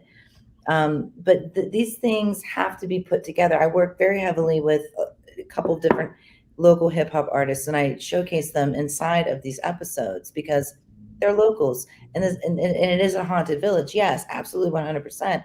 But there's also people that are starting right here, and they're trying to get here. So Yeah. I support all of that too, you know. But with some of the cases that we've done, you had mentioned, I think you said the 1895 building. I just did a case that is called the 1890 building. Yeah. And that's what is going to be premiered on My Haunted Village next. And it's a collaboration of several different people. The cops showed up because we were dancing in the street to some hip hop music, like showcasing a hip hop artist. But Okay. we didn't get in trouble or anything. They ended up investigating. Yeah, my mind was running all over the place, but yeah, go ahead. You know, they investigated with us, and then we became such good friends that even with the chief of police here in Bel Air, he's been giving me cases to go to, which is really cool. So I mean, it's all. I think it's time. I think it's for the longest time in Bel Air, we were never allowed to talk about things like this, and now that there's a different organization that's running the town, we are allowed to talk about these things now. Yeah. And I have become accepted finally after all of these years. Oh, that makes a difference. You're right. Yeah. You can be in a place thinking, well, you know, in retrospect, in all of the things that we are all about right here, right now on this show, you know, well, yeah, it's more of an accepted thing than it ever was, but that's not true with every community, every place you live, because you're right. There are still some small towns you go in there and you're like, hey, man, you got all these antique buildings. And my name's Dan. I'm with the Southern Michigan Paranormals. I hold the history of the place integrity high, #1.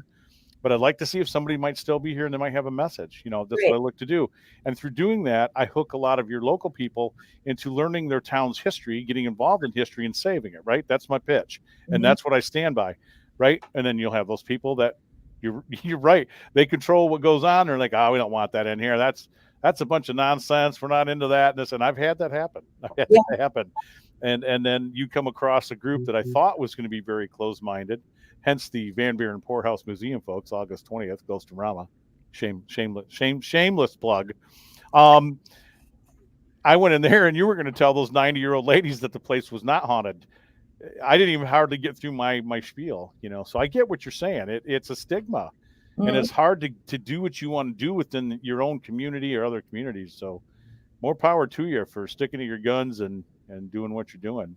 Yeah, it's been a long ride. It has. But you know what? Like Juice WRLD said, it's the beginning of the ride.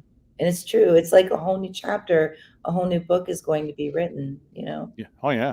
And Yeah. Mike, you know, I would ask too, you know, as an author, you know, you said you've worked with, you know, Stephen King and a couple people. I wonder if because I know that Steve is very verbal about, you know, where he gets ideas and different things that he's experienced. But I would ask you too, you know, maybe it's like a good fodder for, like you said, you know, the stuff that you're looking to put into words, characters, descriptions. I can only imagine the imagination of a writer, because I'm an artist. I went to art school. We got to be similar in that we're pulling from everything to find something that directs us into something we're trying to create or that we're trying to convey. Yeah, I don't know. the more experiences that you can glean, the more ideas come, the more great stories happen. The thing about what's really interesting about this, especially with listening to Kristen talk, is monsters. When you're talking about fiction and stories, and you have monsters, you have vampires, you have Right. werewolves, and all these different types of creatures.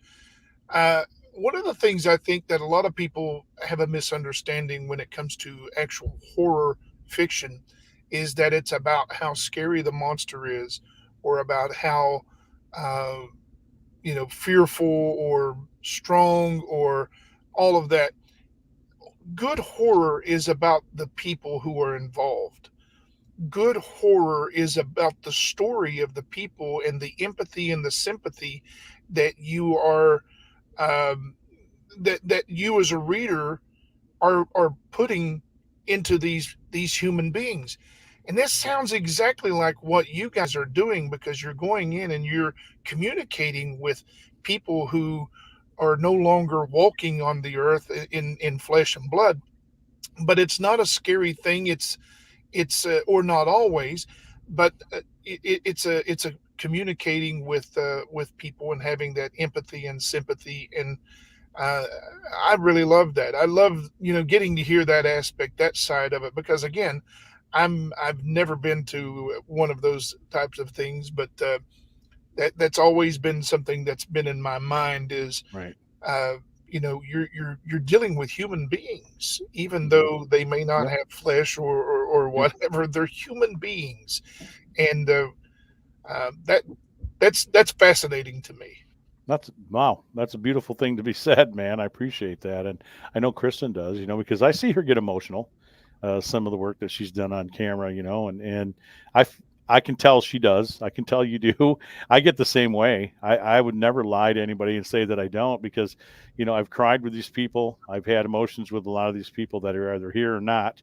I've had run-ins with the dead. I'm here for the dead just as much as I am the living. If I work a personal case with somebody, I'm here to help them try to find some sort of comfortable place with what is happening, maybe a little explanation by taking, a hypothesis or my best guess. Because what I really know about the paranormal is absolutely nothing. I have not been to the other side.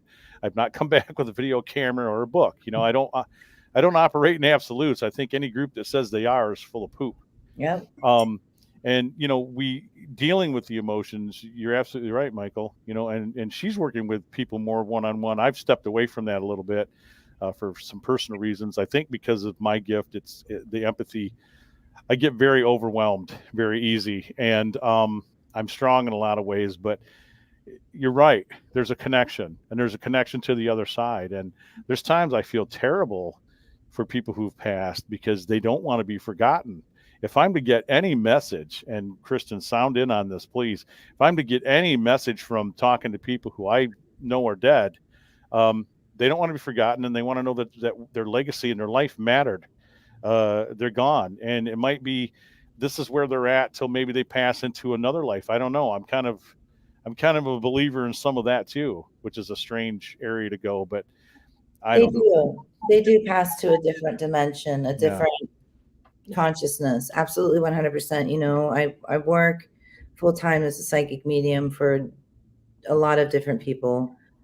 People call me, and when I actually log into my network to take calls, it's call after call after call, and that is so draining. It is. It's very draining to be able.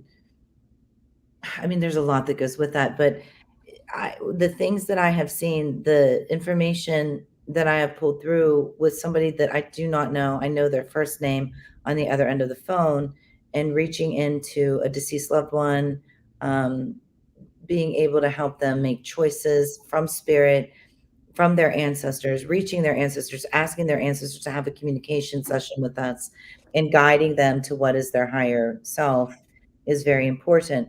And it happens, but you know, there are times where they actually show me where they are. Now, I don't do murder cases. I will not. I cannot. I just physically can't do it. But there are times that people call and, you know, and they say that a family member has been deceased and they don't say they were murdered, and I pick it up. You know, those are tough ones. And then halfway through, I let them know that this is too much for me to absorb. I can't, if we're going to do this, I don't prefer to do it, but we've made the connection. So there's going to have to be like small increments of communicating with them for you. But there's been times where people's first and last names in different languages have come through. And how do you explain that? I mean, like, how do you explain that? Yeah, I hear you. I hear you. I can associate with that. So hopefully Michael's getting something from our conversation. Yeah. It's a weird dichotomy, sir. It is. You know, I started a novel and I stopped because I had some other contractual things going on. But it was about a young girl who was a scientist, and she was in a car accident. And after she was in the car accident, she would speak to people who were deceased, but she would only do it in dreams. Mhm. It was never while she was awake, and it wasn't always not all of her dreams, but she went into this particular room, and while she was in this room, someone would come to the door, and when they would come in, and they would tell her certain things because they were looking to move on. They were looking to do that. And so everything that you guys are saying is really, really interesting to me, because I've started delving a little bit into that on the fictional side. And this young girl has a very scientific mind, and she asks one of her friends who worked with her in the science field, "Do you believe in ghosts?" And she says yes. And she says, just look at the stars in the sky, because what you're seeing in the stars in the sky, many of those lights that you see have actually been dead for millions of years, but we're still seeing the light because of that difference in time and space. Yeah. And Wow. so what I'm doing is I'm likening that with what's going on with the human essence, so to speak. When it comes to, maybe that's what it is. Maybe, they're like the stars that are still shining. They may have been dead for many years, but that light is still coming from, another dimension, and because of that time and space. So yeah, a lot of the things that you guys are saying is truly, truly interesting to me, and kind of validates some of the stuff that I've done. That's amazing. I like to hear that. The resonance of the whole situation is what Yeah. you're talking about. I dig that. We're going to take our second break. Everybody, please stay with us. We got Kristen Lee, Bel Air House, Michael Nost of Mothman fame, if you will. I'm going to use that term. And Kristen of Bel Air House fame. We're going to come back because I wrote down. I've been writing things down. If you see me, I know you both have seen me like pick up a pen and I'm kind of looking down. I'm writing stuff. We're going to cover some things again with Kristen when we come back, and some more stuff with Michael, especially about hospital stays. I have a interesting experience to exchange with both of you. Again, maybe it's supplying fodder for a future novel. I don't know. Maybe Kristen's had this happen. We're going to find out when we come back. You're listening to the I Want to Believe Paranormal Show with Dan Holroyd and Elmer the Boss Man Boster from West Virginia, but he's originally from Ohio. Again, he reminds me of that all the time. Please remember our sponsor of this program exclusively, Henderson Castle, hendersoncastle.com. This house was built in 1895 by Frank Henderson of the Henderson Ames Company, alongside with his wife, Mary Henderson. He produced regalia for Oddfellows, the Masons, the Templars, and also militaries and everything across the world, international. This guy's a self-made man. He worked his way up from the bottom, and he spent $73,000 in his day building this house, which I think accumulates to either 1.3 million or 3.1. I always get them confused.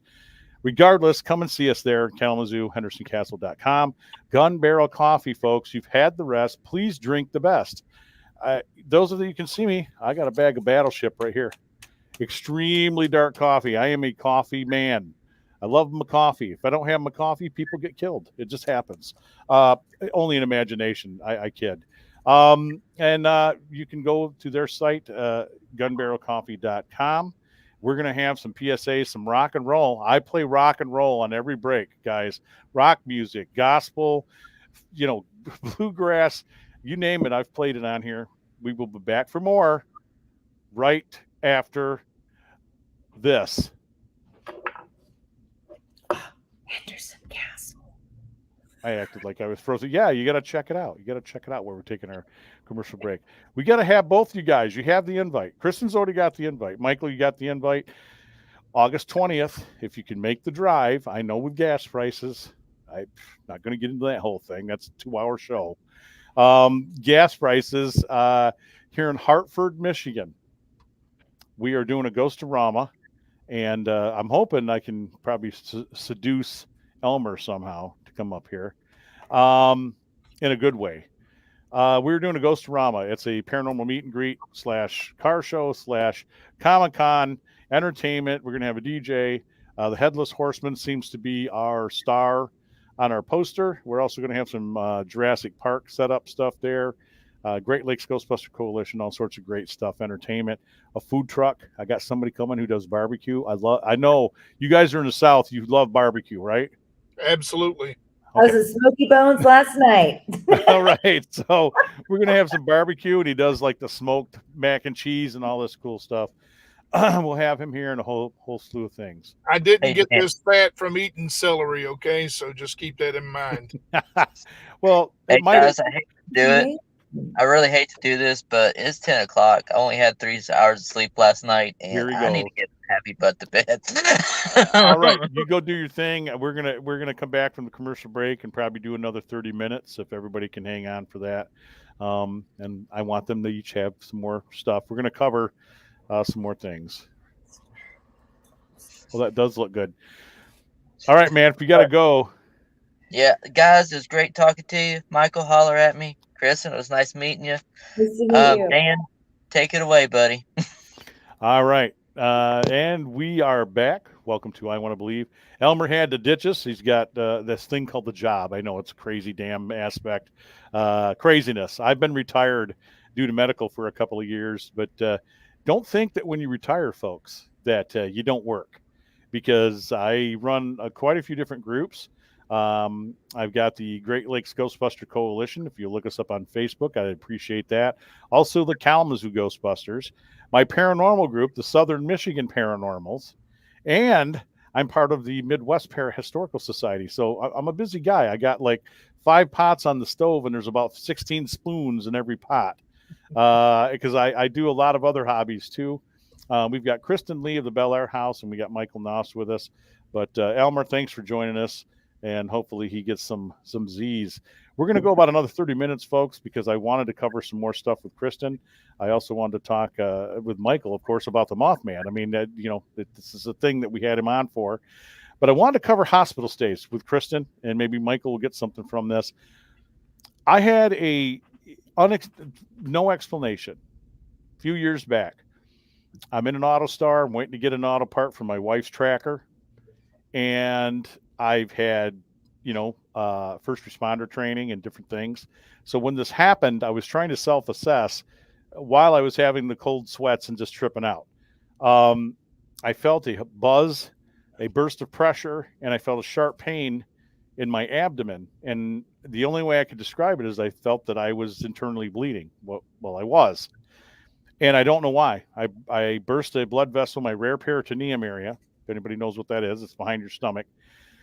And so I don't remember calling the ambulance. I remember passing out up front. I believe I remember some of that. I woke up in the ambulance. So where I'm going with this story is for 9 days I was in the hospital. 7 of those I was continually bleeding. They could not get it to stop. I had called the priest down. I was ready to do my thing, man. I was ready to pass on. I wasn't afraid. But people started showing up in my room that should not be there. And with my gift, and I'm on drugs, I think it kind of made this thing go a little more normal.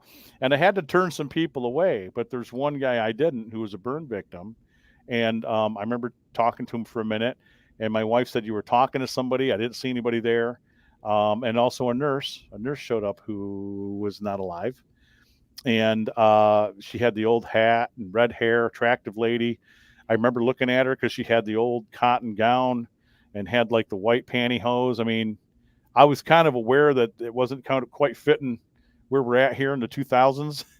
And I had that experience. I mean, I'm not going to go into the whole thing, but I wanted to ask Kristen if that's happened to you when you've been sick or ill, like seriously, and or have you worked cases where that's happened to people?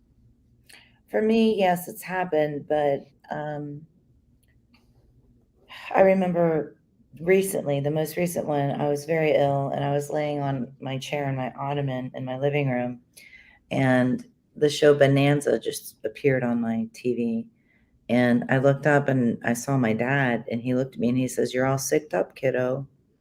And for the longest time, I thought it could have been psychological because I was on medicine and I was very sick. But one time before that, we came home from filming in New York, in Manhattan, and we pulled in the driveway here, and I saw him, and my husband did too, walk down the hallway.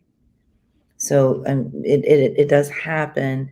Now, my mom at night, not even sick, she does see people at the end of her bed. She does see people. She's shown people inside of her mind's eye, and she prays for them. It does happen. Now, she had open heart surgery, I would say 8 years ago, and I was standing at her bedside, and the IV, those great big metal things that you hang the IV bag on, it started rolling by itself. And there's no reason for that. And I told the nurse that. I said, "Is this room haunted?" I did. I asked her that. And she looked at me like I was crazy. But when she actually got off the ventilator and she was in recovery, she always said that there was a man at the end of her bed. Weird. And she didn't like his energy. And there were times from the hospital that she would call me and let me know that he was there.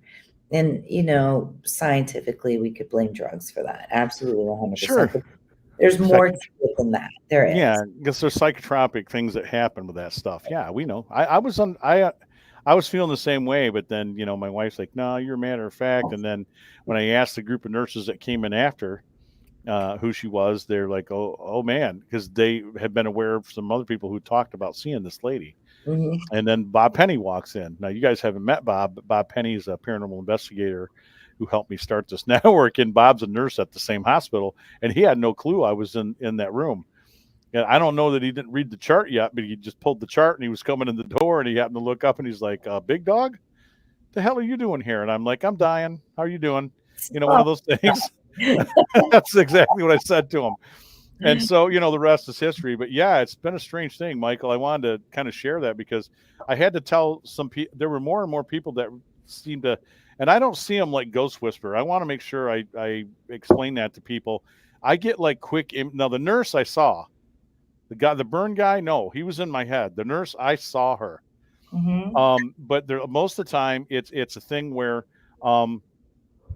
it's like a quick photograph in my head, if that makes any sense. And speak of the devil, there is Bob Penny. Everybody say hi to Bob. Hey, how's it going, guys? What's up, Bob? Hey, not much, man. I was watching your guys' show, and I seen Elmer had to leave, so he kind of tagged me in. There you go. Welcome on board.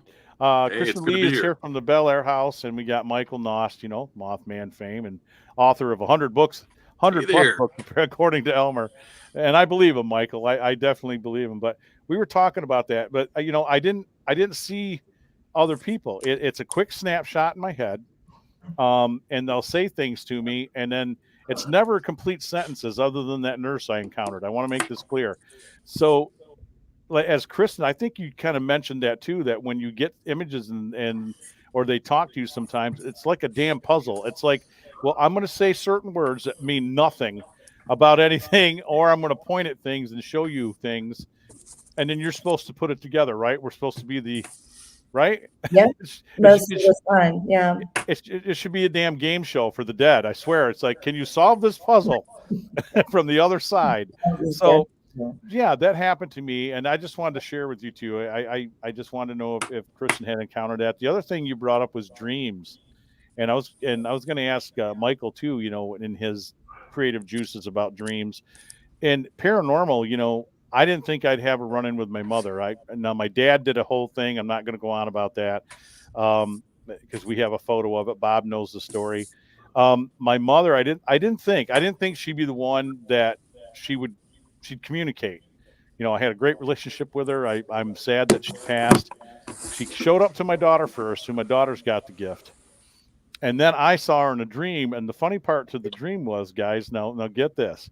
So I'm at an old house, which is 3 blocks up from the castle. That's where I grew up.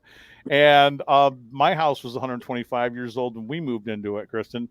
Michael, it was haunted. I used to see weird shit in there, and all sorts of stuff would go on. I mean, nothing that would scare us kids, but just weird stuff. And so I'm in the basement in this dream, and my mom comes walking and around the steps, and she's like, "Hey, Danny," and she's appearing to me as when she was like in her 30s, like very young, and she lit up a cigarette, which I thought was funny because I'm like, "Mom, what are you doing smoking?" Because she gave up smoking years ago, right? And she goes, "It's okay. I can do this here. It doesn't bother me now." And it was the weirdest response, right? And so I'm giggling at her, and she goes, "Well, I just want you to know, honey, that I'm okay. Everything's fine. I love you, and I'll be watching over you." That kind of thing. And she walked around me, and there's a shadow under the steps, like it's dark and I can't see in there. And she walked into the shadow, and she's gone. I didn't get a chance to ask any more questions, and I woke up sobbing. Obviously, told my wife I had this dream, and my daughter said that her dream was very similar. That she was in some weird house. My daughter never saw this house. They had steps, and they were in a basement. So virtually, my mother contacted my daughter, which sounds like to me is in the exact same damn basement, and my daughter's never been to that house. I just found that amazing, and I think that's real contact. I really do. And I think if you listen to a lot of paranormal stories and people, they'll tell you that the dead communicate through a dream state. Absolutely, 100% they do. Yeah. Yeah, they take you to the other dimension. And did you wake up very tired, feeling lethargic? Yep. Yeah, Yep. that you had an out-of-body experience. It happens. In Laguna Beach in California, a lot of psychics taught me that we could be downloaded by making a triangle. And if you hold it to the sun, you are actually being downloaded. It's true. It happened. It happened to me on Laguna Beach. It was the most amazing experience ever. And then I did start to astroplane a lot more after that. But I control things a lot. I have to be in control of me. So it's almost like you put up a blocker or some sort of a metaphysical block in order to not. People sometimes say, "Well, take your golden cord and float in the sky." And I'm sorry, I don't believe in that. Like, you stop it. You right. Stop. Right. Yeah. And then there's times that you can't. Was it very vivid, like velvet, like moss on a rock, and a yeah. I get that. I get that description. I understand you on that. Yeah, absolutely. Yeah. And I was going to say, how we like triangles. I'm just throw that out there. So, it is a thing. And the other part to that whole dream thing is too. I had Mike might be able to write a book about this. Oh, where'd he go? We must have dropped him for a second. Hopefully he'll come back on. I have had experiences in dreams too, where it's been a reoccurring thing where being a paranormal investigator, maybe this will speak to you, Kristen. And I want to share this in the correct way so that I can really explain what I'm trying to say here.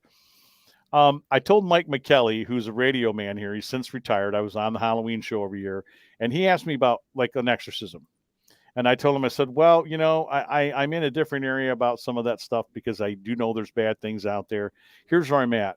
I would like to be invited to one to see this process and see what goes on. Might scare the living hell out of me, but I doubt it. I'm more afraid of what's walking out here, you know, in daylight than I am, I think, things in the dark. And maybe that's the idiot in me. But, you know, I said without that experience, I can't really go into a negative or a very bad place and share with you information about certain aspects of paranormal until I've had it happen to me. And I said, and I've wanted to go into places where people claim, you know, like Bel Air. I would like to, I'm not doubting anything there. I just want to see if maybe I sense some of that myself, being sensitive and have some negative things to draw on, so that now I can, with you, I can share that same experience. You know what I mean? Does that make sense? Because if I'm worth anything as an investigator, I got to say, well, I've got to experience first this shit before I can go and tell you about it. Because if I'm telling you about it, I ain't done it. I'm lying. You know what I'm saying? So absolutely. Yeah. So it's the same thing, you know, in a lot of aspects of what I look at, but I've had this dream, and I have it every year. It lasts about 3 or 4 nights in a row. I'm in this house. It is very haunted. There's an entity in there. It's holding me down. It's throwing me against the walls. I mean, I am frightened in the dream, but I work through it in order to tell him that, and I always feel like it's a him, and that he is not going to control me, and that I'm going to get through this thing. But I wake up thinking it's impacted me physically and mentally, like it really happened. And I'm not sure what to do with that information. You know, it's really strange. And I just wondered if you've had that, you know, obviously with Bel Air, have you had dreams about Bel Air or some other place that, I don't know how to put it in words. I'm so sorry, Kristen. I'm trying to put certain aspects. It's just difficult to share. I understand what you mean. Not about other places, but there have been very profound, overwhelming times where I am here in my home and I know I'm asleep and I am dreaming, but I wake up and one time I was like, why? And I can see my living room in my own home, and I can see the television and the round table in the middle of the floor. I have animals, so many of them. I rescue them, but I've got a dog up here and a dog at my feet, and I'm in the Emily Davis room. The energy feels so real that I'm in the Emily Davis room, and then all of a sudden, and if the animals weren't there, I would have never believed it. Okay, I would have never ever. I would have thought that I was in like the fourth stage of REM. Scientifically, I would have thought that, but levitation happens sometimes. Like you are lifted up. People could call that, again, because of what we see on TV, like alien abduction. Yeah. taking off. Yeah. I get you. Yeah. But you know, that energy, that sensation, that atmosphere energy, it is real. It really happens, to whether you are asleep or you're, you know, in that lucid stage, that lucid dreaming stage. And that could be too. And I thought that for half of the morning after that happened, I legitimately was up in the air. And when we came down. And Ani, the dog, the pit bull at the bottom of my feet, was crazy. And the chihuahua up here was going insane.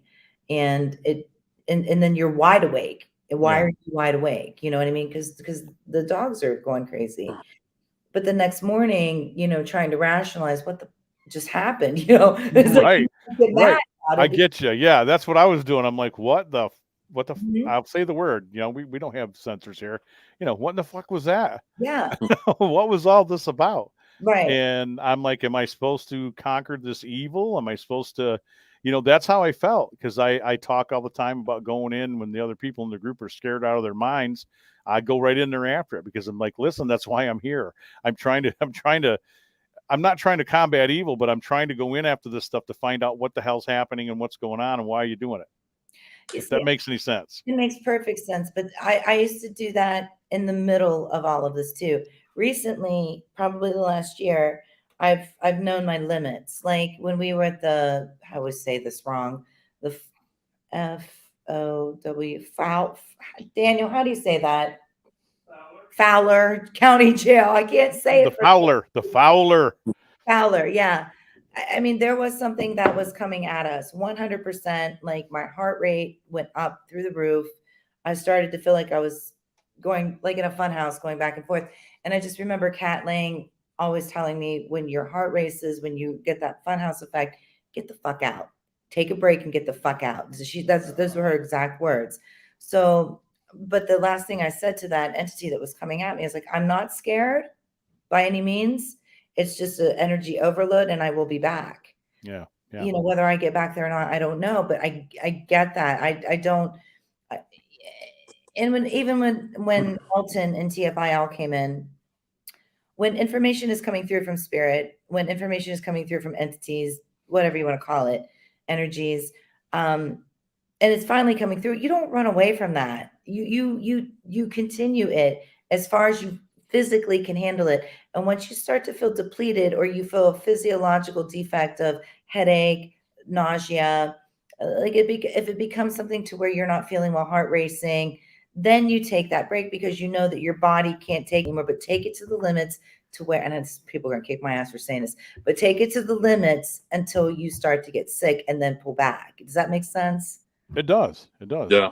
That's what I was asking, because I feel the same way too. You know, that it's almost like I'm out. I realize in this moment that I think it's a real connection. I don't think that I am dreaming this. I think I'm at this place.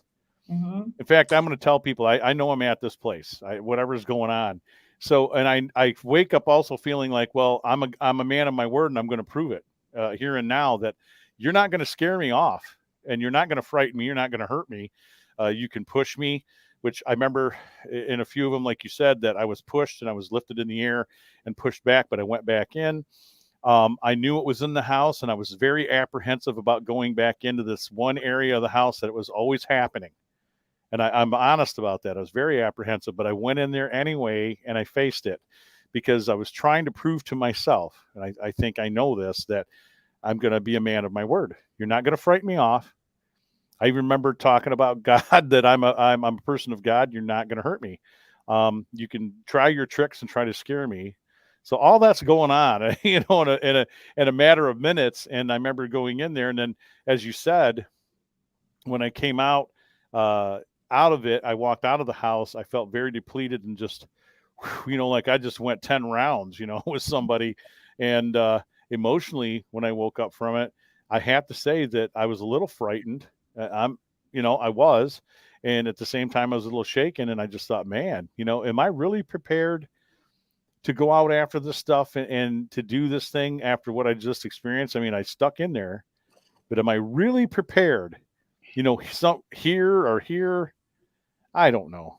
I just wanted to throw that out, because that has troubled me for last couple of years, and I don't think something's warning me off. It's just, I think it's testing my mettle, whatever's out there. Yeah, it truly is. It's seeing how far it can push you.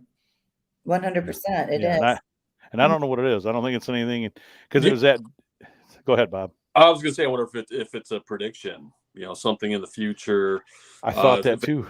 Yeah. Yeah, like a prophetic dream that might describe something that you're going to experience in the future. You know, I thought that, because I talked about seeing the house, right? And it's a house that I felt that I've seen, but I don't know. Right. Maybe it's the Bel Air house, because here's the way it looks on the inside. So I come in the house. As soon as I come in the front door, there's a staircase. Staircase goes straight up, and there's a room with a closet on the right. There's a room straight to the back, and there's a room to the left. And as I get up there, the one that's to the left, there was a hanging light, like an old style, you know, like the old, not a chain, but like an old light, and that son of a bitch is swinging, and it's going ballistic, and the doors are slamming upstairs. And they said that it used to be a child's room. Mm-hmm. So I get up there, and I get in this room, and I can tell, and that's where this attack begins. And I mean, this thing is messing with me. It's like I said, it's almost like what you would tell, like you and I have told clients, Bob, where it's like, well, you're sure it's not sleep paralysis and something's pressing you down? That's how it felt. And then I felt that I was pushed and lifted up in the air. And one point it had a hold of me, and as big as I am, you know how big I am. I mean, fat wise, you know, You're very tiny, Dan. Come on. yeah, I'm very tiny. I'm a tiny man.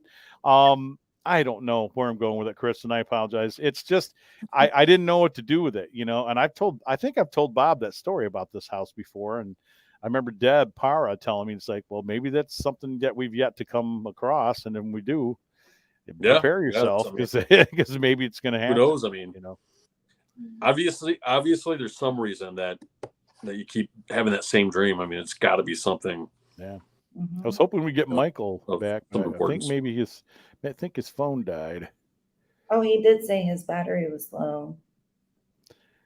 Yeah, I'm trying to figure that out. Unless Yeah, it's, Michael, he's a pretty cool guy. We interviewed him way back when. unless really it's something cool. that happened when you were younger that you just can't remember. You know, that's a possibility too. Wow, you're bringing up some great stuff. I'm glad we have you on the show. Oh, Yeah, and I mean, I don't want to keep you here all night, but I let's cover that for a second, because you're very insightful and you have a lot going on at this house. I want to focus on the house and you. The show's not about Dan. We're gonna skip past. We'll talk another time about that off air. We'll discover some things off air. The other part that I wanted to explore with you, you have, like you said, I already asked you about, all these people had been in the house at one time. They'd lived there. Is there tragedy attached to everybody that has lived in the house that you're encountering? I mean, because I can't imagine some of them hanging out the way they do that there wasn't some sort of anger or tragedy that's left behind. Well, the thing of it is with Jacob with Jacob, I don't feel that there was tragedy, but with his son Alex, there was. Alex was committed to a lunatic asylum, and Alex's two children are Lyde and Edwin. And Lyde actually died in the house, but I mean, death can be tragedy within itself for somebody that is transitioning and dying. Then that can be residual energy that carries over into the spirit realm. But Edwin was left behind, and he wanted to communicate with Lyde because that was his sister and his mother figure. So then he ended up hiring all of these psychic mediums to come and try to help him connect to the afterlife. Some were real, probably some of them weren't, but that's how it went down. Vega she concurs. I'm gonna go to the bathroom and let Bob continue. I'll be right back. Well, you get way too much coffee. I know, right? I'm gonna go too. Oh, you have to go too? Yeah. Hey, just go. This is all edited. You're Thank fine. you.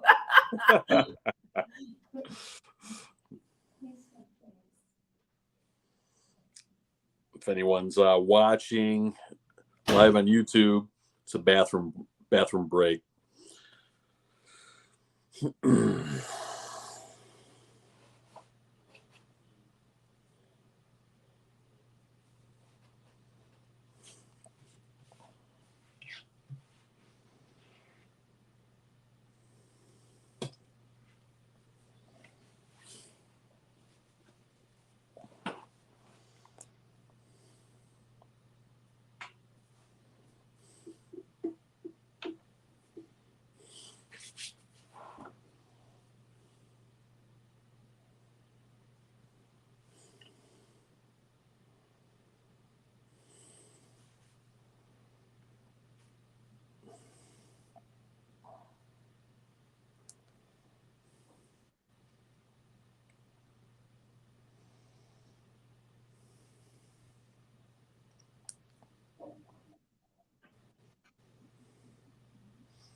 I beat him.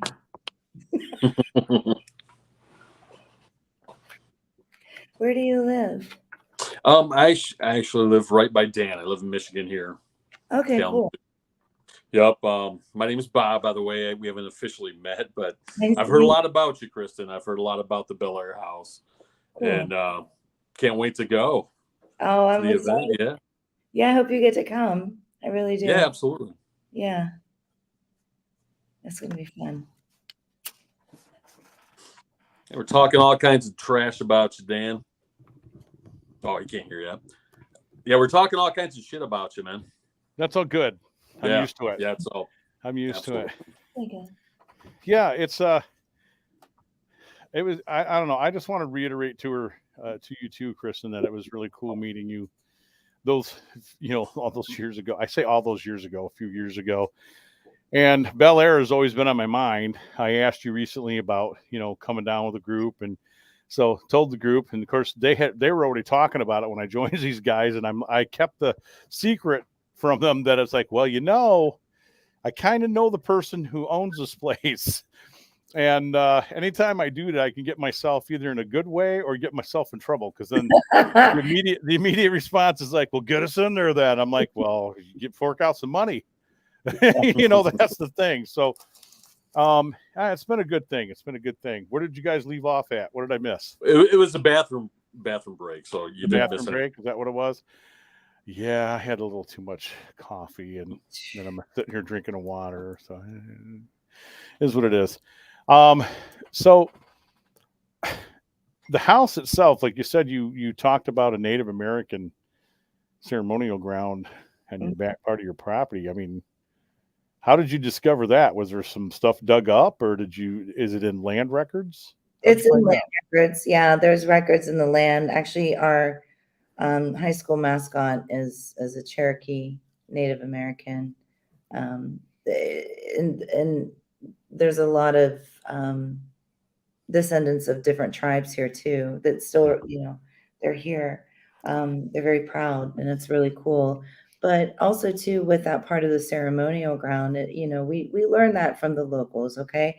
Yeah. But you look up at the sky, the constellations and the planets that you see with your naked eye, it makes perfect sense why they did the rituals behind the house. That's just a whole other part of the Bel Air house too, is the constellations in the sky. It's alignment. Yeah. That's pretty damn cool. Yeah. Bob and I have worked a couple of cases where we've had like Ojibwa and Potawatomi stuff attached to. I know we were working that house here in Vicksburg, which I wish we could have finished, where we had things happening in front of us, and I don't know. We were hoping to go forward with it, but some things were going on with the actual landowner. But we discovered some pretty questionable things in the back of the property that that happens as an investigator too. And you're like, they're making meth back here? What's going on? And then the property owner's telling the lady, she's like, I don't want a bunch of people running around back here. So we knew what was up. I knew what was up. That's when you like, do I call the sheriff in here? Right. And I'm like, yeah, we just walked away. We just walked away from it. But she wanted instant answers from Bob. I'm sure you've gone through that too, Kristen, as an investigator, where, well, remember Bob and Kristen, this is what was asked of Bob. What are those two orange eyes I see outside my bedroom? What is that? Your tail lights. Yeah. Bob was looking at me like, and I'm looking at him like, this is all on you, buddy. It's all you. What kind of medicine? Yeah, they want instant answers. It's a crazy. It is instant gratification. Our whole society's become nothing but instant gratification. Yeah, we could do I'd love to have you on sometime and do another show with us for sure about those kind of cases, because I bet you've run into the same things. As I said, you turned into the social worker. Yeah, it's been, there was a case that I was called into by some local paranormal, by a local paranormal team, and then another team from the other part of Ohio. And it was here in our area. It was in the town over. And as soon as I got out of, the strangest thing was, I went to get groceries for the kids in the morning. Yeah. And I had no idea that these guys were going to call me. And they called later in the afternoon. I went to get groceries for the kids, and I lost concentration because I was jamming out the Juice WRLD in the car. And I ended up on that street and turned around in that driveway. And then later in the afternoon, I got the call, hey, can you come down and just talk to this lady about your experiences and help her? Well, as soon as I got in, she was upstairs sleeping, and she came out, and the people that were with her were clearly drug addicts, clearly. And she, we were in the house, things were being said. that didn't, that really shouldn't have been said, not confrontational or anything, but things that she was saying and things that were coming through her about me personally. She had no way of knowing. There's no way. There's absolutely zero way she could have known some things, because I don't disclose a lot, okay, about my personal life. But so that made me question, is this lady really possessed? Because the case was she's possessed. Yeah, how else would she know? Unless she's alluding to you that she's psychic or something. Yeah. Mhm. Yeah. And she wasn't. She was all hopped up too. She was. Holy cow. So, Oh, if you're to believe in demons, maybe there's it's is that where you're going with this? I mean, that's what I would think. Well, no. Well, similar No? situation, and like we were talking about some of the crazy cases we take on, but there was a case, and how we would normally do things, Kristen, is we would kind of go out and do a little bit of an interview with the client before we take on the investigation. Just make sure that everything's legit. So just on that initial encounter, a couple of us had went out to talk to the client, and she had called because she has 2 adult sons that live in her home and then a grandchild, I think a 4-year-old. And she said that there's some negative energy. She thinks that was affecting her sons, and they would lash out. They would fight. They would punch holes in the walls. They were totally becoming, something other than themselves. I mean, and she was just afraid for her life, afraid for her grandchild. And so we go out there, and she had some things where she's seen some lights and whatnot, took some pictures, but we were able to pretty much debunk a lot of things, like her photos that she had taken. But then when we're walking down into the basement, and because we're kind of scanning the house too, to just kind of do some baseline readings, found a meth lab. I'm like, whoa, this is your demon right here. Your demon's not that thing that is from hell, coming here. This is the demon, drugs. And we immediately halted because they had a child. We did turn them in for Child Protective Services, but yeah, we run into those things all the time. And Dan can definitely attest to that as well. And so you do have to be somewhat of a social worker, when you're dealing with this. If you're not trained, you learn off. Right, absolutely. I mean, you take on a lot of that energy just from the family. Yeah.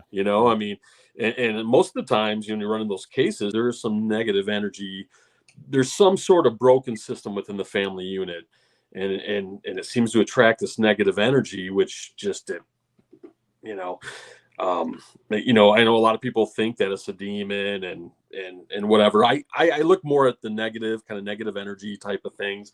Likes attract likes. If you're a negative person, you're gonna attract negative energy. If you're a positive person, you're gonna attract positive energy. I look at things more in that perspective. But yeah, it does seem very. I don't mean to be stereotypical, but most cases do have some broken family dynamics going on. Oh, yeah. When a lot dealing of with them, yeah. negative, especially negative hauntings. Absolutely. And and you sit with the client and you tell them, okay, well, this is what's going on. They don't want to admit it. They want it to be a nasty ghost, Sure. but you tell them, hey, if you go see a counselor as a family, work together, Right. just even Right. playing some positive music, I guarantee you the activity is going to dissipate. And Yep. that, and 8 out of 10, Yeah, but 10% of the her time, story kind of interests me because it's like, how, even with that being said, how the hell would she know things about you that how would she know that? Well, the thing of it is that I learned later. Now, remember, this wasn't my case at all. And okay. I when the guys called, I've known the guys since they were teenagers. So of course I want to help them. They're like my kids, right? And I wasn't in the right. First of all, they wanted Kat Lang to come, and Kat had to work. And I work very closely with Kat Lang. She's our house manager, and she's my best friend. And she said, and then Ryan had called and said, "Could you come down?" But what had happened before this lady moved in was there was a murder inside of the house. There was a very this man just beat the shit out of this woman and killed her, and that was there. It's on top of coal mine.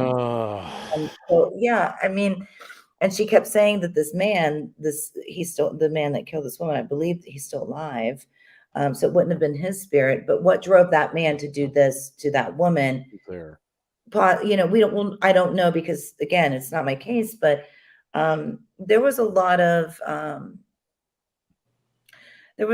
different layers to that case. Yeah. And I know that the guys were filming content. I get that, but there's certain things that you air and there's certain things that you do not air. Right. Okay? And Out of respect. yeah. Yeah. And Bob and I are dealing with that right now with some people we're working with, and I'm trying to direct them in a different area. Like, there's some things you can do. I'm cool with your thing, your forte, but there's times pull it back, man. Yeah, I'm sorry, I didn't mean to interrupt, but I get it. Yeah, it's fine. it's like content's content, but pull it back, guys. There's some things Yeah. you should do and not do. Yeah, We have to remember, we have to strip it down. It's a residential case. It's not Right. a movie for everybody to watch, Right. and you did make, $5,000-$6,000 on an episode. Right. It's somebody's actual fucking life. Absolutely. Yeah. Yep. Yeah. Absolutely. And that's one of the problems that I had, because in the beginning she came in, she was agnostic, she didn't believe in God. 15 minutes later, she was calling on the blood of Jesus Christ. Okay, so Oh, Lord. it was Yeah. there was different things there. I ended up being punched in the head several times. Her voice had changed into not only one vocal pattern, but octaves of it. And from what we have learned, from what we have read, we will really never know. That is part of possession. But again, she was so up on Right. whatever she was hopped yeah. up. Yeah. How do you determine? Yeah, it's a tough thing. The I get thing what is, you're saying. she could be causing this activity, you Mhm. know, herself, and in one of the cases, the one case that I'm referring to, Dan, but Oh yeah. where they were creating a lot of this energy, the growls they were creating, scratches were actually manifesting on these people, right in front of her eyes.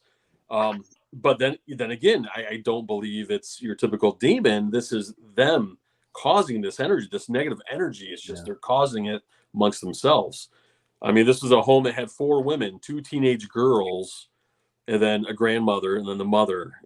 And Bob and I talk, because my stepbrother was the chief of police in that town, and he was very aware of these people in this family. And even he said, he's like, listen, man, there's a lot of things going on there. And but just to resonate that against it too, I think there's a mixture. I really do. I'm never saying I don't believe that there's something demonic, because I do believe, It's rare. yeah, It's rare. yeah, something negative, something that's definitely, absolutely. I heard an author and investigator that does that Bahama stuff. It's a lady, I'm forgetting her name. She was on Coast to Coast, with George, and that's one of the better description I thought that I heard about what she thought when she thought she saw demons with people, that they were like these little entities that were like attached to them. And I don't know that I've seen anything like that, but it kind of made some sense. But some of the people, like you said, I don't know. I get what Bob's talking about, and your thing still throws me off first, because I'm just still like, having the drugs and all the stuff, but it's like, there has to be something at play here, because how the hell would you know private information that's not out there? That's absolutely. How would you know? And I told the guys before I didn't do a minor rite. I am not qualified to do a minor rite. I'm not a demonologist. I don't ever want to be a demonologist. Never. Me neither. But I asked her at one point, I said, then, if you want to start the process of removing this energy, I said, you need to get in the bathtub and you need to have a cleansing, like a legit cleansing with kosher salt, different oils, different herbs, frankincense and myrrh. I said, I'll help you do that. There was another female investigator that was there. And when shit hit the fan, the female investigator, this woman was convulsing in a bathtub. And I knew my nurse friend lived 2 blocks down the street, and I got her on speed dial as fast as I could. And I said, I need your help. Are you, she's like, I'm in Wisconsin right now. I was like, so it could have been potentially dangerous, because this woman could have died. And do you know what would have happened to every single person that was on that case? We would have probably been in a lot of trouble. A lot of trouble. That's putting it mildly, but yeah. I don't mean to be comical, but we would have been in just a lot of trouble. There'd have been trouble. Yeah. More than we can handle. Yeah. So I I- mean, you have to do a psychological assessment with Right. any Absolutely. case. Absolutely. And I thought, I thought the kids were, I thought they had done that. I mean, they were trained to do that. They know to do that. I we mean, do that. Yeah, I Yeah. don't take on Yeah. anybody. Right. And No, I no. But and Bob remembers some of the people in my group. I mean, they've kind of retired, semi-retired. They'll still come out, but I trained them that listen, man, we got to have a process here. And if I'm bringing anything to the table, as ex corporate security law enforcement guy, it's like we do a phone interview, we do a one-on-one interview, then we decide whether or not we're going to go in here because mhm. we're asking a lot of very tough questions. And Yeah. I'm not there to tattletale on Yeah. anybody or report anybody unless I Right. do see something Yeah. very seriously wrong. But yeah, you're right. Vetting is the word. And that's something that you're right, Kristen. I mean, I think a lot of more people still don't get it. Groups that they're just going out and trying to do this stuff and they're just not preparing themselves. And well, and that's the thing, I don't man. And of course, TV has a lot to do with that. YouTube. Yeah, YouTube. Yeah, Yeah, people that do everyone's shows on doing it now, YouTube. and they're jumping in, not knowing what they're dealing with, and not not knowing that they're not Kristen fucking though. up I these- didn't mean that joke at you. Oh, it's fine. No. But they're going into these houses and they're causing even more of a disturbance, for the Yeah. homeowners, the people that got to live in these houses, and Yeah. they're opening up negative portals. They're doing all kinds of crazy, shit. And like we were talking about, Dan, how they don't really do their psychological assessment. All you got to do is all they want, they just want a case. They don't care. They just want. I don't know to how go we and do got an from investigation. Bel Air House and we're all Yep. circling. I'm glad to talk about Glad. it. You're a It needs to paranormal investigator too, Kristen, and so is Yeah. Bob. So I think it's cool. It's information. I hopefully somebody will listen to all of us. But it's all you got to do is watch some of these reaction people that play all these top 5 haunted things, and you see groups all over the world. I actually know one of these guys from Great Britain. Okay, all I'm going to say is that I don't want to use his name. All I'm going to say is that when I first interviewed him a few years back, he seemed to be operating on a normal level. And then as I progressively watched, I mean, his life drama and all these weird things were happening. And so, wow, excuse me. It's and then instant gratification, Dan. That these young and where I'm kids, going everyone with they want. Yeah, and then they're doing these houses and they're doing all this weird stuff, and I'm like, and then he asked me to come on his podcast. I'm like, I do your thing, man, but I'm busy. I'm busy. I don't want to be on here talking with you and doing the stuff that you guys are doing.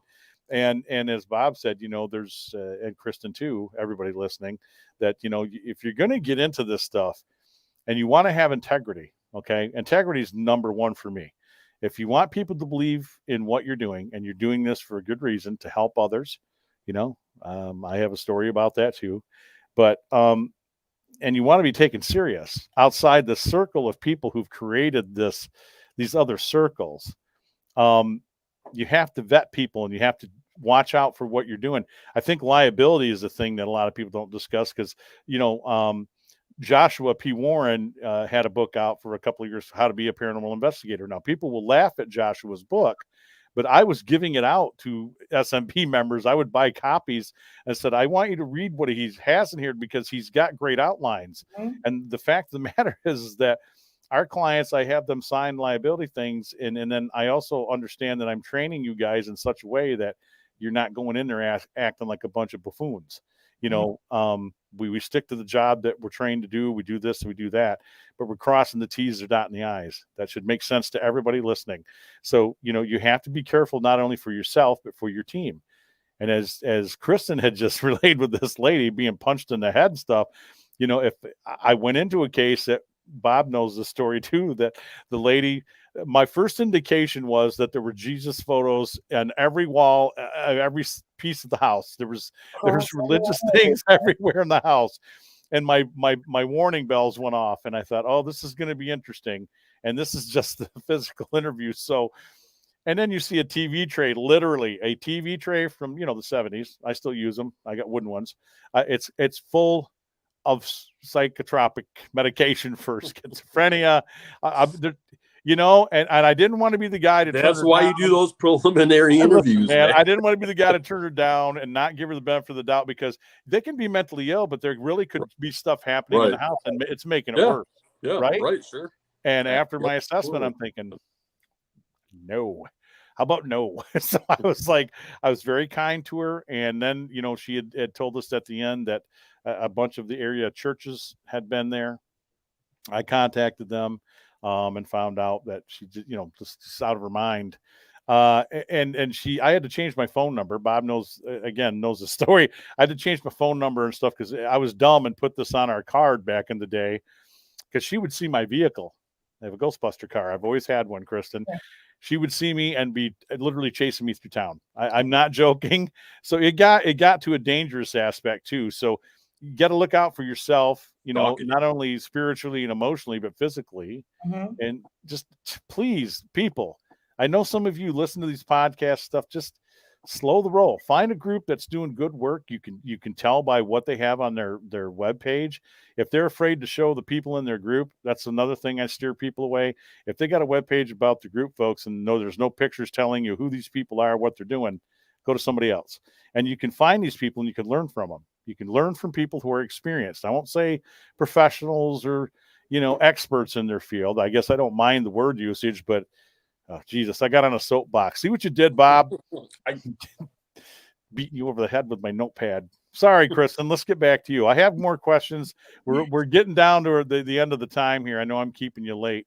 But look at her. She's so beautiful. I doubt she even has to worry about beauty sleep. Oh, stop. That's called buttering up the guest, right? Everybody get that? Yeah. It's very true. It's very true. You look the same as when I met you. And Daniel, if you can hear me in the background, I'm not hitting on your wife, man. It's all good. So, you know, I back to these individuals that you're having contact with in the house. You know, I understand the lunatic asylum thing. We know what lunatic asylums were like in the day. So Yeah. that's a given. I mean, the other people, I mean, you know, like the anger and the angst and different things that are involved. I mean, you have names. You obviously have had conversations with these entities or spirits.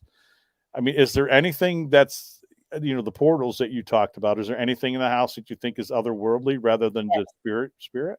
Yeah. Yes. So I think it was August 17 or 18. We made contact with people that wanted to be referred to as star people. So last year when Netflix put out that show about aliens, paranormal, supernatural, Yeah. Oh yeah. I know what you're talking about. and then I saw in an episode that there were Native Americans that wanted to be referred to as star people, and that Yep. it clicked. Yeah. But recently, well, you know, Ohio opened back up in May, and we had gone in. Nurses from New York come down all the time, and we went in there.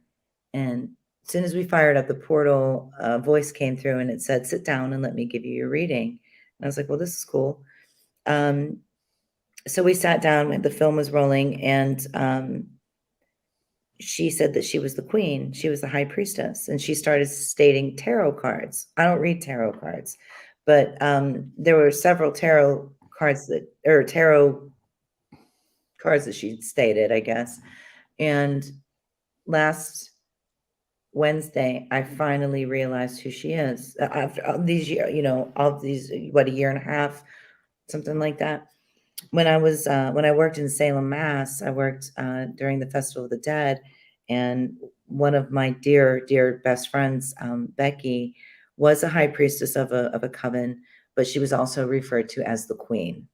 Oh, The queen psychic. So when we were in the house, Daniel was changing the code on the door for teams to get in and out, and it finally hit both of us. We were like, "Oh my God, that's Becky." It's so all this whole entire time, I thought we were actually speaking to a higher being that wanted to be referred to as the queen, and then a separate entity that wanted to be referred to as the high priestess, because they would give us prophetic information. right. At one point in time, we had asked, you know, like very big things, like how do we heal the earth? How do we fix the human race? What can we do to prevent more destruction, chaos? And she would say, love, harmony, music, love, harmony, music. And Do you have something? Do you have something going on with your lights? I don't think You so. see that, right, Bob? Yeah, but I don't know if it was our camera adjusting, maybe. Yeah, it might have been the camera. Yeah. That was weird. When Right, you I were, did when see you were it. talking about that, you went like this, and then it was like, Yeah. it was like a really weird hue. This is I the don't second know. time tonight, dude. You weren't here earlier when she was messing with my head. So, okay. No. Yeah, what's going on, Kristen? That's bad. Okay. Oh, that's fine. Continue. I didn't mean to break you up, but I wanted Cross we had an incident like that before with Damien Knott. He was from Australia, and he didn't think, he said his dad was gone, and I kept seeing this guy walk behind him. Yeah. And then the guys were making fun of me, and then all of a sudden we see this guy, and we thought it was paranormal, and come to see his dad came home and didn't tell him. So wow. But I did see something. It was like a weird pink, no, like a pink hue or something. Crazy, man. But continue. I'm sorry. So you think it was your friend? I do. I think it was her. I really do. I think she was communicating with us, and so of course, I pull her picture off of my memorial altar for my loved ones, and like she's on the new one. So I've really made that connection. I really strongly psychically feel that it was her. But yeah, there's some strange things, otherworldly things. Absolutely. We've had Morse code come through. Still today, I wish I had somebody that could tell me what it is that is being conveyed to us through Morse code. I have no idea how to read it. I haven't been fortunate enough to find somebody that I could send the footage to see, what do you guys think about this? Is it actually that? And if it is, what are they trying to say?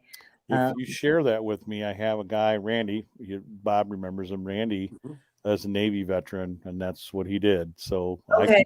I can share it with him, and he can tell me what it's saying. Okay, great. Because it might not be anything Straight at up. all. I used to know some of it, but shit, I don't remember half of that no more. Yeah. Yeah, that would be cool. Well, I had wondered if there, if you had experienced other dimensional beings, and I believe there's other dimensions that we deal with in this paranormal. And what other good place? Well, I won't good, but what other place would a portal be? What the hell am I trying to say? Figure it out next week on the next chapter. Kidding, everybody. What I'm trying to say here is, what a better place for it to be and to happen would be the Bel Air house, right? Where, I've talked about, I don't know that I'm always talking to ghosts. I think sometimes the weird answers and things I get, might be a parallel dimension that's living next to us, and they see and hear us all the time, but I don't see them. My son told me at the theater over the weekend that we are just experiments. we're just a great big experiment. My 19-year-old son told me that. Yeah, he's got insight. Yeah, I've said that with guests on the program who are into Michael Lynch. Dr. Lynch has told us that he believes that there's different versions of aliens that have been here and have been working with us, and I believe it 100%. Okay, and he's like, yeah, we're the great experiment. So your son is in tune. Tell him he's got it right. I think we are. Yeah, different types of aliens, though. This is really out there, but I think that I've been studying the star Vega and the Larian, the cat people. I know I'm blushing. Yeah, share it, man. I mean, that's what we're here for on the show. Yeah. It was last New Year's Eve, not this past one, but the one before. On New Year's Eve, I sat right here and I had a Akashic record reading from a very credible lady. And she told me that, in a past life, so I guess you could call it a past life or a different lifetime. That's probably better. A different lifetime that I was from Vega. And she said, that's probably why you have all of these cats around you. And I have plenty of them, and they just keep coming. It's not because it's cold outside. It happens all the time. But so I started to truly research that, and I found out that there is a lot of similarities to that. Yeah. And then light beings, light healers, light workers, hybrids, human hybrids. And then then it dove into the rabbit hole of the fallen angels and had to get counsel from Bishop on the correct way of thinking about that. But I mean, there were so many things that were there, but there's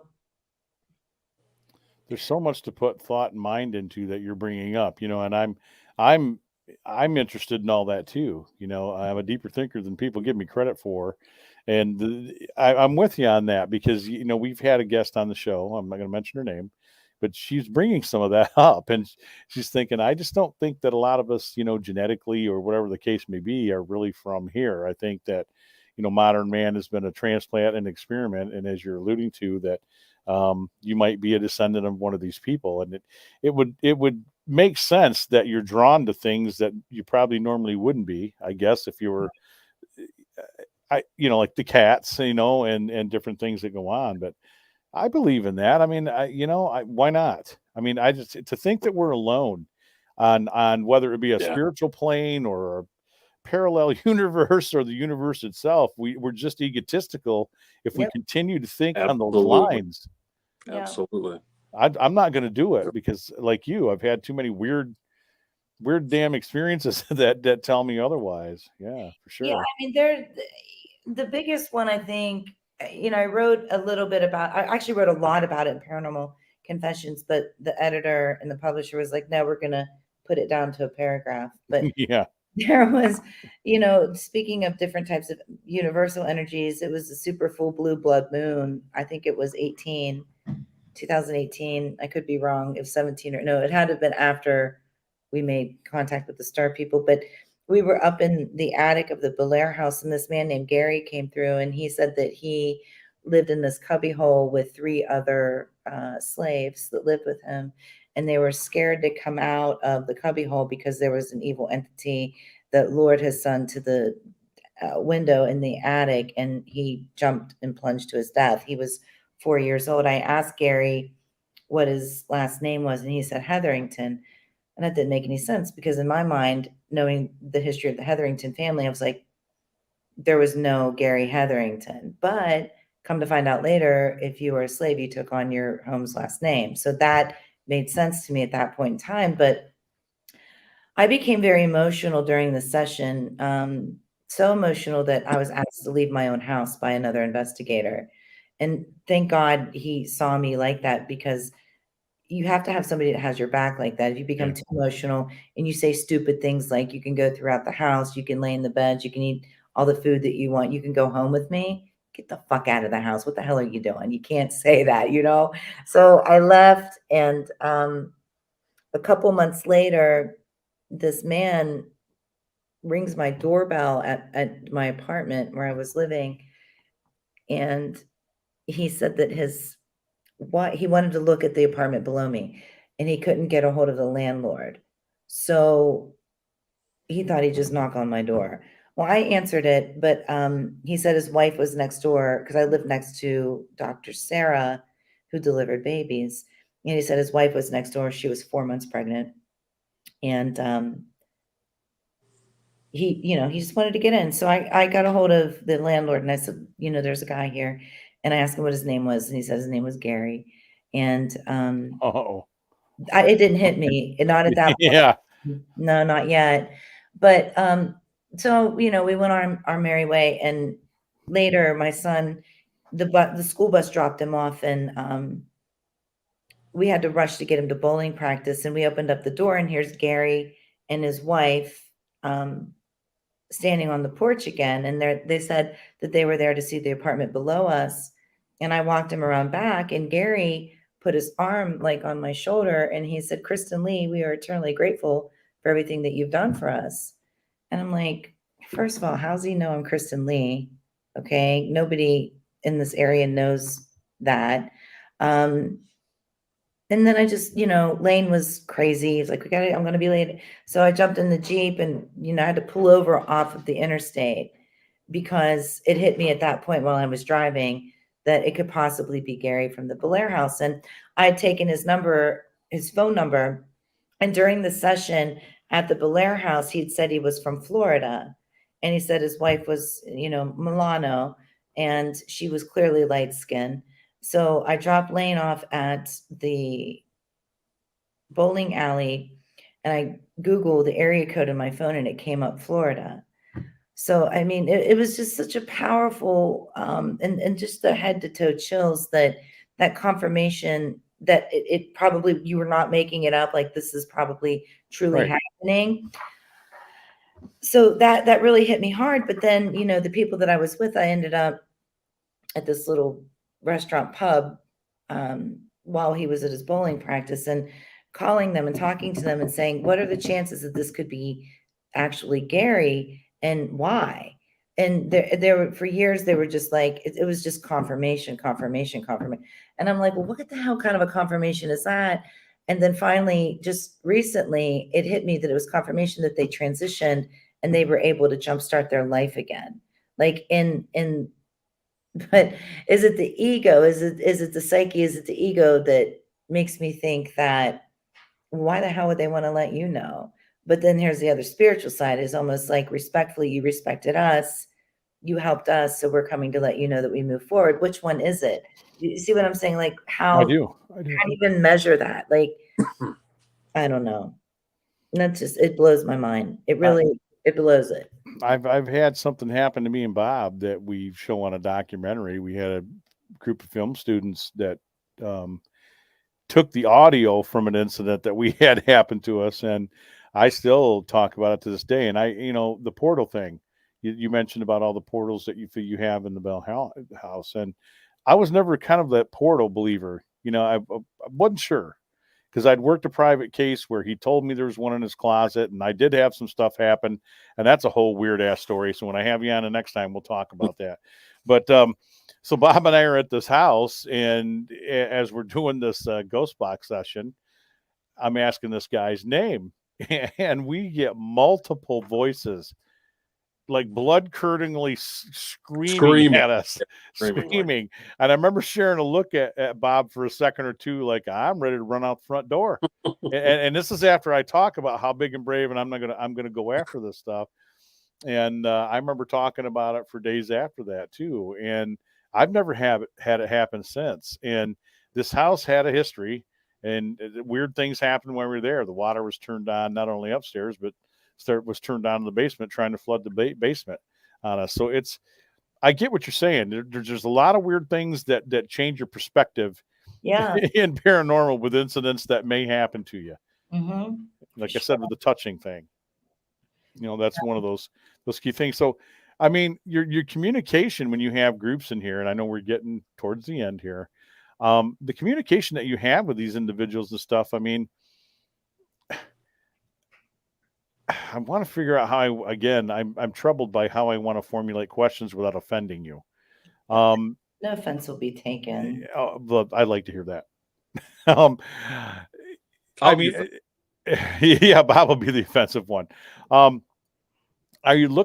there any of them that you've been able to move on, or are they looking to move on? They're bound and determined they're going to stay? You know what I mean? I'm trying to formulate a question about all that. Yeah, I think it's across the board. There are some that we had transitioned. It took 5 of us to transition. We transitioned about 10 spirits from the Belair house one night. That I ended up in bed for about a week after that. I was extremely exhausted. My son literally had to carry another female investigator, out of the house. She was just completely drained. There is a servant that wants to be called a servant. Her name is Mary. She took care of Sarah. She will not leave the Belair house at all because of Sarah. We still have not been able to identify why Sarah wants to remain in the Belair house. And on the flip side of that, I've also understood that spirit can travel on 2 different occasions. First of all, when we don't hear from Edwin, Lyde, or Eliza for a while, and then poof, months later, they pop back in and they start talking. I'm like, were you guys on a spiritual vacation? I do feel like, I know that sounds kind of silly, but no, I feel like that can happen. Now, since I've started doing my haunted village and going throughout different businesses in Bel Air and residential locations in Bel Air, Edwin Hetherington has followed me. I have proof of it, because as I was walking many times, but this one just really blew my mind. I'm walking with an old hack shack, okay, just down a hallway. That's what I Like, use. Yeah. what are the Yeah. chances, Yep. and I'm like, is there anybody here with me? Who's here with me? And all of a sudden you hear Kristen. Well, you hear my name. What the hell? And I was like, who are you? And it says Ed. And I'm like, Edwin from the Belair house? Are you kidding me? Yeah. And then it goes on. And, he's come through quite a bit recently. So there's got to be some sort of bound, whether it be psychologically that he's carried with him to spirit, or who knows, who really knows, but he is present a lot. And if I just heard it in my head, I'd probably be like, I need a psychological assessment. I might need some medicine, but it's actually coming through the equipment to where that makes me feel like I'm not crazy. Does that make sense? It does, because I look for that Mhm. validation too. Because even though I'll hear things, sometimes other people won't hear it. I know it to be true, but I don't want to continually ask everybody. Well, you know me, you trust me, you just got to believe every damn thing I'm telling you. So Mhm. that does make sense to me. And the minute that it's on that device and I've caught it on a recorder, I can now, Bob knows the feeling too. It's just like, well, hey, I told you somebody said my name. We both heard my name. Mhm. And we've had that a lot. We did a bar where we just turned it on, and it was the Huff portal. Remember, we're using the Huff portal, Bob, Oh and yeah, right. and we just turned it on this DJ equipment. We figured, well, we use these big ass speakers while we're here, and it said Bob's name twice, said my name twice, so they were very aware that we're there and who we are. But I like where you went with the thing about them traveling, because I get that question when I do paranormal lectures all the time. Can ghosts go anywhere? And I said, well, I can't give you a definitive answer, but I would almost assume they can, because like you, we've talked to some people at certain locations that we feel would come out and talk to Frank and Mary Henderson, and I'll get Frank quite often. Once in a while, I get Mary, like she's not always there. Where is she? If she's not here at the house, where is she? We've asked people on the same device, like you did, Kristen, like, hey, are you from the cemetery across the street? And we get multiple answers in the background, and I think using that device that you use as well as I do, people have to learn how to use that right too, because you can Oh, yeah. hear many answers and many voices hearing you. And I'm with you. I don't think they have to be right next to us. If they're aware that you're out there talking and they know that you can hear them, Yep. they come running. Yep. They come running. Yeah. Absolutely. You have to build that spiritual rapport. And, I've met some people that have really gone beyond that spiritual rapport building. You can have full-fledged conversations in Yeah. sentences with spirits. I mean, Michelle LeBaron is one of them. She sat down at the house a couple years ago, and it actually said Bel Air. My son's father was there at the time, and it said his nickname, Hefe. Nobody knows that Hefe was his name, Yeah, and that's the weird part. Yeah. yeah. I knew my mom talked to me. Bob and I experimented with doing stuff while we were in the car. Remember, we were playing around, say, well, maybe let's try to communicate while we're driving, literally driving around. And Mhm. we had people, and I was with a group of folks very far from Kalamazoo. We were going over towards the Detroit area. And this is a short time after my mom passed. And I knew it had to be my mom. It sounded like her voice. I turned on the box. We were in the car. First thing that came out was Danny Merle. Now, nobody knows my middle name. I've just now shared it with everybody in the world. But, to hear Danny Merle, come on. I'm Yeah. just like you. Nobody knew my middle name. So it had to be her. And I said, is this you, Mom? We got a yes. And then she stopped talking to me. Right. We went by Fort Custer, which is a military place. And we tried using that device while we were driving by. I actually had our driver slow down to about 45 with his flashers on. So that we were going down a highway so we could stay alongside the fort. And we got numerous people talking to us because they hear us. And so I don't know if it's a consciousness that's around us. I don't know what's happening, but I find it a very useful device quite often to get what we're trying to connect with. But I want to come to the Bel Air house. I Well, I mean, hope you it's do. I mean, I showed the information to the group, and they're all excited. So it's a 6-hour drive. I can make 6 hours. We drove 7 yesterday. I wanted to die the last 2 hours. I really did. And you stayed up this late with me, and you were. I'm the same thing. I was thinking I got to do this podcast tonight, man. And I was up till all hours last night driving home. Mhm. Yeah, from And Detroit. my husband drove, but my gosh, it's just being confined that Yeah, long. yeah. That's Tell him awful. thank you for getting you there alive, because I'm Yeah, be doing this on a hack box or something. There's more I wanted to cover. Obviously there's more things, and I always try to leave out bits and pieces because I always want to leave it open to have you back for part 2. A part 2 where we would have you single by yourself here on the show. I'll get with you on open dates. I know you're busy. I know you're doing a ton of stuff. I'm off in July. I made that happen. Like, I will be home and not doing anything in July other than booking teams and the Belair house and cleaning it. Yeah. Well, and that works perfect because I'm taking a break from the castle in July and August. I'm going to that castle. Listen, I looked it up. The Henderson Castle. That's a nice castle, and they have good food. It looks like they have amazing food. Well, here we go. going to do that. I'm going to do this live on the air. Okay. I've invited people. Nobody has showed up yet. Hopefully you'll be the first. So here's the deal. I do the Historic Ghost Tour. If you look at any of the dates that we have out there that are open and you come up, you'll be here as my guest, you and your husband. Your meal will be paid for. Your ticket will be paid for. You're here as my guest. I would even get you a room. I got that kind of clout there. Damn, can I know move with that cool bathtub, like that Roman bathtub? Oh yeah, they got a few of them. Yeah, they have a few of them, and a guy my size, man. I'm loving those bathtubs. Well, I'm there. I just got to make sure Daniel's off from work. Yeah. They have a hot tub on top of the roof. Yeah, I saw that. Yeah. Beautiful. Yeah. I'll hook Great you up. view. I promise. I'll hook you up. It'll be that thing. That is an ultimate dream. Like, to own something like that is a dream. I wouldn't leave. I wouldn't. I'll even throw this in to sweeten the deal. See, here's me doing my work. I'd love to have you up for the Ghostorama.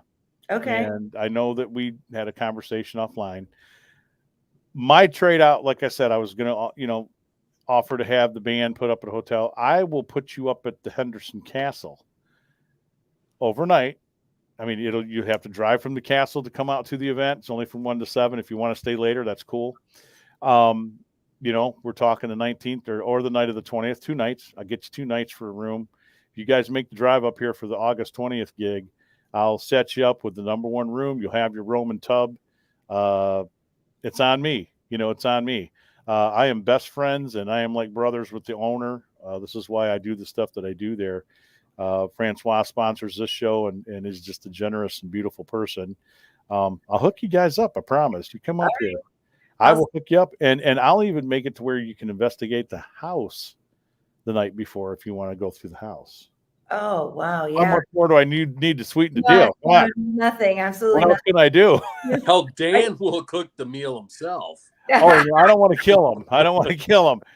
Francois has cooked for, literally he has cooked for the royal royalty. family, Princess Diana when she was alive. Yeah, he's the deal. Wow. So, yeah, I mean, I I'm mean, not trying to legit. blackmail you or nothing here. I'm not It's twisting your arm. legit. yeah. I'd love to have you up. definitely- Yeah. I'd love to Yeah. have you up. I'll talk to Daniel and I'll talk to Kat to hold down the forts. Kat Lang's been, like, when we left this weekend, she had to take care of the Belair house, and then I've got all the animals up here, so she had to come up here. So yeah, I'll see what I can do. But yes, if it works out and everybody says yes, I'm there. Yeah, Kristen, I think you'd love the place. Like I said, Frank and Mary were way ahead of their time. I give this information out to everybody that, part of the PDF and the history I do was done by Cammie Fleckenstein. She's no longer involved, but she did this because she is a Taylor, which was Mary's maiden name. She's a Taylor relative, ancestor. And so we have some information and stuff on there that you don't get in the book that's already been kind of done about the place. But he's a self-made man. Uh-huh. He would work in businesses, he would buy them out, and that's how he created his wealth. He was all about community. He was much like Mr. Upjohn when W. Upjohn was alive. Probably knew some of the Upjohns. and it was all about community. They would have parties and things at this house when it was completed for people in the community too. It wasn't just for all the rich folks. And he treated his employees very well. He paid them well. This is all information from Cammie. Mary was very outspoken way before suffragettism was a thing. When she spoke, people listened, and it wasn't anything to do with her influence of money. It's just that he encouraged that, and Mary was one of the original founders here in Kalamazoo with her family. So they saved the west side of Kalamazoo. That's why it's so sprawling and beautiful. If you get a look at the map, you'll see all the roads. And my internet's going weird on me here. Is everybody still with me? Mhm. Okay. Yeah. Paranormal. I'm talking about Frank and Mary. So without going any further, I think that you'll find a lot of that history amazing, let alone the cemetery across the street. We have some very famous people there. We got a guy who was on the what was it? Not the Shackleton, but he was with Admiral Byrd. He went on the Admiral Byrd mission. He's buried there. Bunch of different people. But I'll roll out the red carpet. I mean, I would love to have you here, basically, and like I said, not to do readings or stuff, but I give you a booth and you talk about your show. I don't care if you bring circus clowns and dancing monkeys. You bring whatever it is you want to bring. That's We'll set you up. Yeah. I mean, it's a 10 by 10 spot. I mean, I would even go as far as letting you use my canopy, because we're telling people to bring a canopy because we're going to have you guys outdoors. But we can do a thing. I'm trying to get my buds from Indiana, Ohio that I've met at least at some point in my life, or that I respect, and I respect what you do, and I respect what you do at the house. Yeah, I dig what you guys do there. Yeah. I just, it took me a while to get back in the saddle. But is there any final things that you want to share with us, about the Bel Air house and where we can find you? And I want to be a guest on your show. Bob does too. I'm sure Bob would like to travel down there. You have to come down and do an episode. Yeah, for sure. Oh, hell yeah. Be fun. Absolutely. The Bel Air House website is belairhousetours.com. I'm new to YouTube. I'm really not a content maker yet, and I'll always keep the ethical code. But if you Google My Haunted Village, Kristen Lee, you'll find the first episode there. The second one, that's going to be a premiere, should be in a couple weeks. But tomorrow night, I'm going to drop a raw footage of my son and I at the jail up in Indiana. And that was his first time investigating outside of the Bel Air house. And he did a good job. He really did. There was bats up in the attic, and I don't do bats. So yeah. We had Bob wasn't on when we talked about your bat at Bel Air. Very cool. Very cool. Yeah. And I wanted to mention too, that I'm working with talking to folks in Crown Point, Indiana, because a good friend of ours, who I think you may have met him. I think he was there when I met you, was Jason Sullivan, who passed away. I mean, suddenly passed away. I mean, it was a big loss. But I'm talking with the jail there because that's where Dillinger was housed. That's where they had his trial. Oh, and there's some other things there that I'm looking to work on. So, I want to reconnect with my Indiana folks and peeps, and why not Ohio? I mean, you guys are just as close, and it's only 6 hours away. So yeah, for sure. And everybody, please go check out your YouTube channel. I'm trying to coax her into, if she continues to make content and it's out there for all YouTube audiences, I would love to create a page for her on our network and have you guys come over, and you can find her there too. All I'm doing is networking a friend, man. I don't want nothing for it. If I'm to say anything to anybody who listens to these podcasts, Bob knows this too, that we do this because we're trying to network our friends and people who are doing the same stuff. It's just a way to find new listeners and new people to get better information and different information. So yeah. That's all I'm trying to do.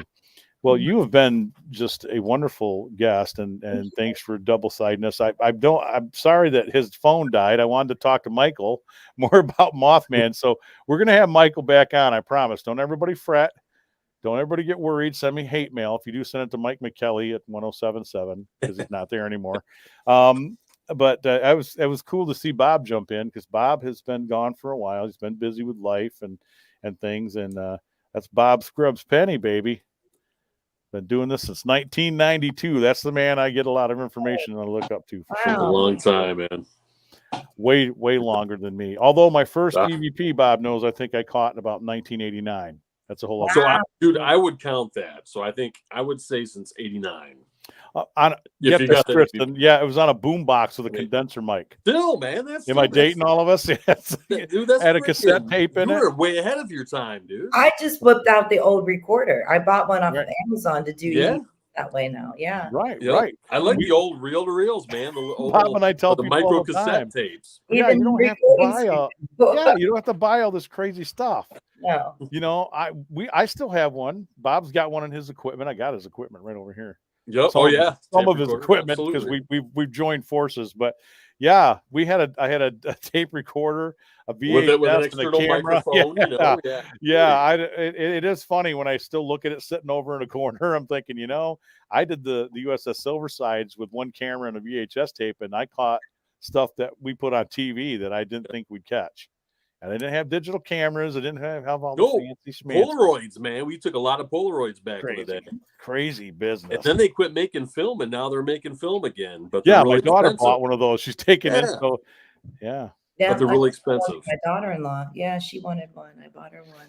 I was going to ask you too. You know, you've got children, you got grandkids. Before we go, Mhm. do your children have the gift that you do? Do your grandkids showing signs of it too?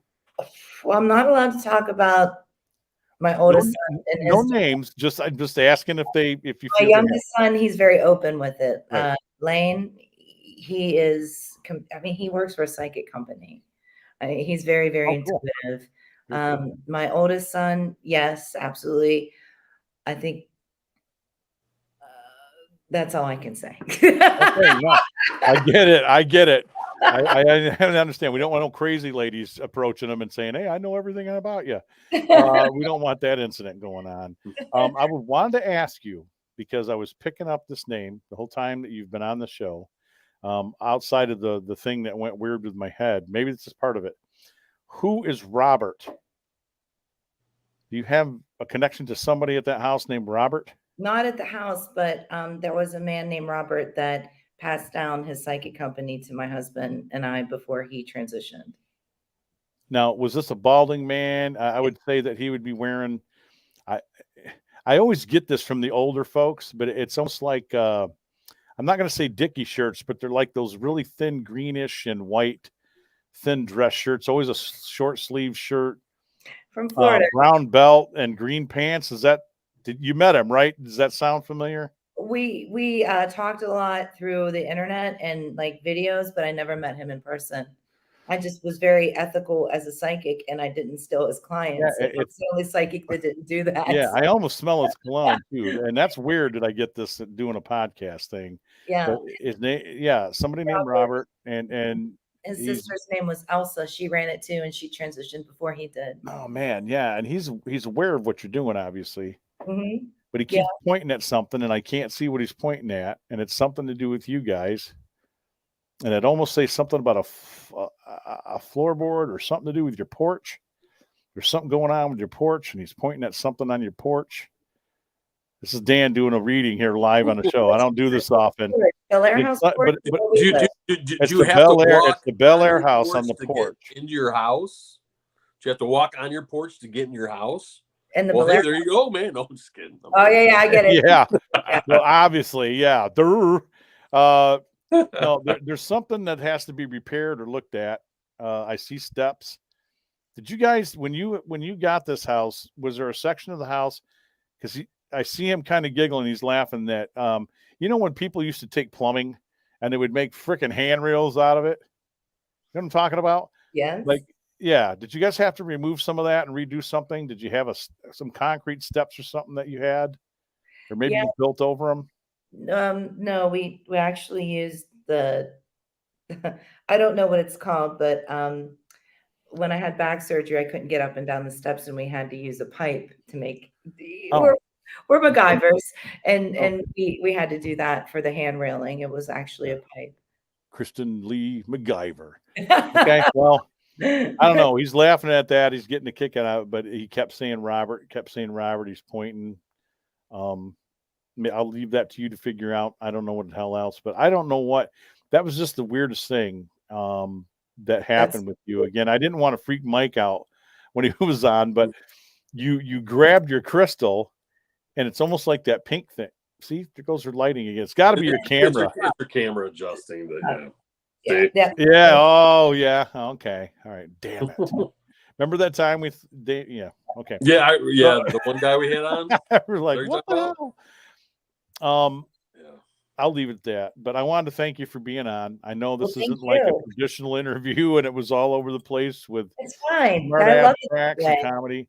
But you are a sweetheart for sure, and thank you for kind of remembering me. It's just as I said, everybody associates me with that Ghostbuster car. So the minute you say, I was Dan, I'm the guy that had the Ghostbuster car. Oh yeah, okay, Mhm.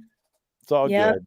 Yeah, Goat still shows everybody pictures of him in your car in Bel Air. Like you'll see Goat standing there and flipping through his phone, and we kind of like, that's probably Goat in the Ghostbusters car. Well, yeah, and I have built 2 more since then, so I'm That's on number 7. And if you look at my page, you'll see that I've got a Jeep Commander now. The Lightning, the old Durango, was retired. But Kristen, I mean, you are just the schnizzle. Thank you. No, you were easy to work with, and I was nervous about contacting you because again, it's been so long since I met you, and we only met having drinks at the bar. You were there at the Hannah house, but I didn't get to really talk to you I until love we were that. at the bar. When I Robbie really Thomas was there and all that weirdo stuff was going on. But it is what it is. But thanks for coming on, and Having you'll be me. hearing from me and my group about Bel Air. Again, tell everybody one last time where they can find you. BelAirHouseTours.com. Facebook is Bel Air House, I think LLC. I don't know. I have to ask somebody. It But is. It says LLC. Yeah. okay, thanks. I just looked at the webpage a minute ago. Yeah. Yeah, I don't. But anyway, the big deal for me right now is my Haunted Village on YouTube. Yeah. Show her some Because support. I'm Guys. busting out veins for that. I really am. I'm really putting myself out there, and there's going to be good and bad, and Yeah. facts of life. But who cares? I'm doing what I want to do. Yeah. And Screw the if they haters, man. don't, they can take a shit. I don't care. Yeah, they can. Yeah. They can put out both hands and wish something that they want it the way to be, and shit in the other, and see which one fills up first. That's what they can do. Yeah. So show her some support, guys. Thank you. For sure. And then, like with her permission, and I'm sure we'll talk some more if she wants me to carry that content over here, I will create a page with your links and all your stuff.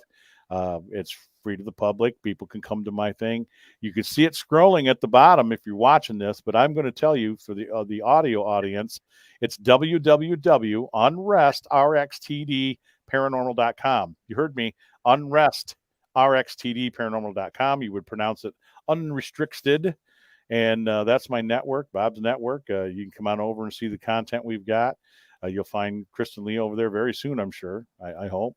But show her support. Go to the YouTube channel, click on the thing, do the thing.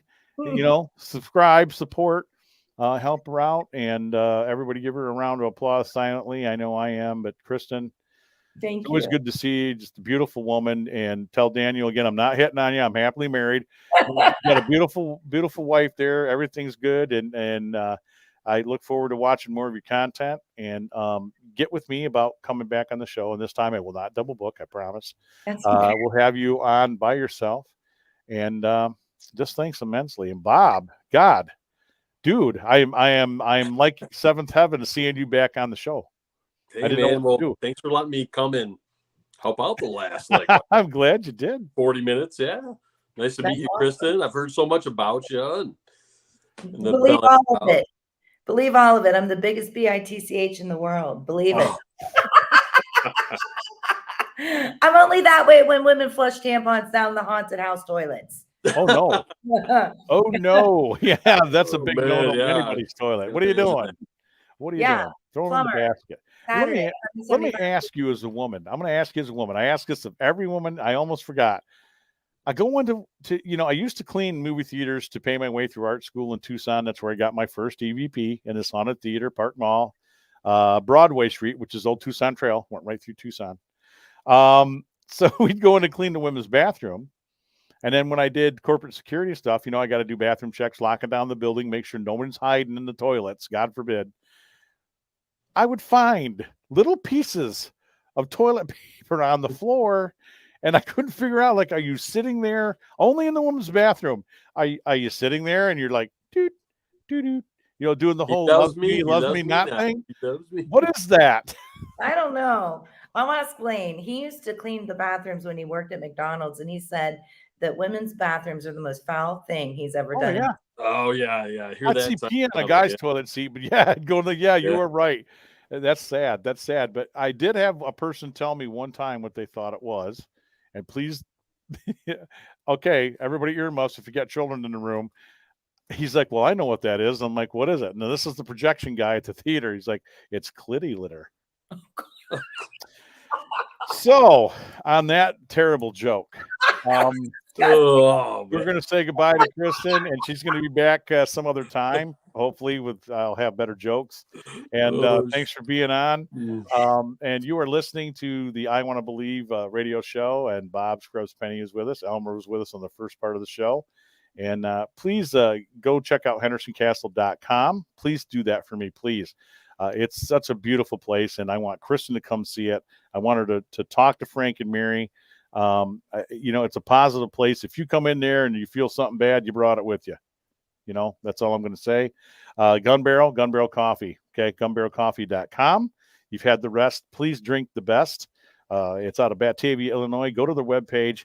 Proceeds, $1 proceeds of everything they sell from the store go to help veterans across the board. I'm about helping my veterans. You see, I'm wearing my dog tags, but I will tell you folks that listen, I always talk about Till Valhalla. I also wear their wristband. We are losing 22 veterans a day, folks, to suicide. It's insane. This should not be happening. Not only do they put money into trying to stop that and get them help, they're also creating plaques for their lost loved ones. And they present the family with honorary plaques and things to try to ease some of the pain, as well as some financial assistance if they need it. And the one last thing I have to say is go to Unrestricted Radio. You can hear this program. You're hearing us right now here on Saturday, Sunday night at 9 p.m. Eastern Standard Time. Unrestrictedradio.com. It's a free app. You can Bluetooth this in your car, your phone, your wallet. I don't know where the hell you got Bluetooth items. Could be in the shower. I got one in my shower. I'm just saying. You can hear us on that program. Tell your friends, your family, and I'm going to say it again, even the family you don't like. We all have those cousins. Let's admit it. When there's a free party and there's free food, they're the ones that show up, right? Fix the bridges. If you're fighting with them, fix the bridge. Tell them to go get some free music. You will thank me later. All right, that's enough for me. Bob, take it out. Sign it out. Keep your eyes to the sky and happy haunting. That is correct. And if you cannot be kinder and smarter, please be quieter.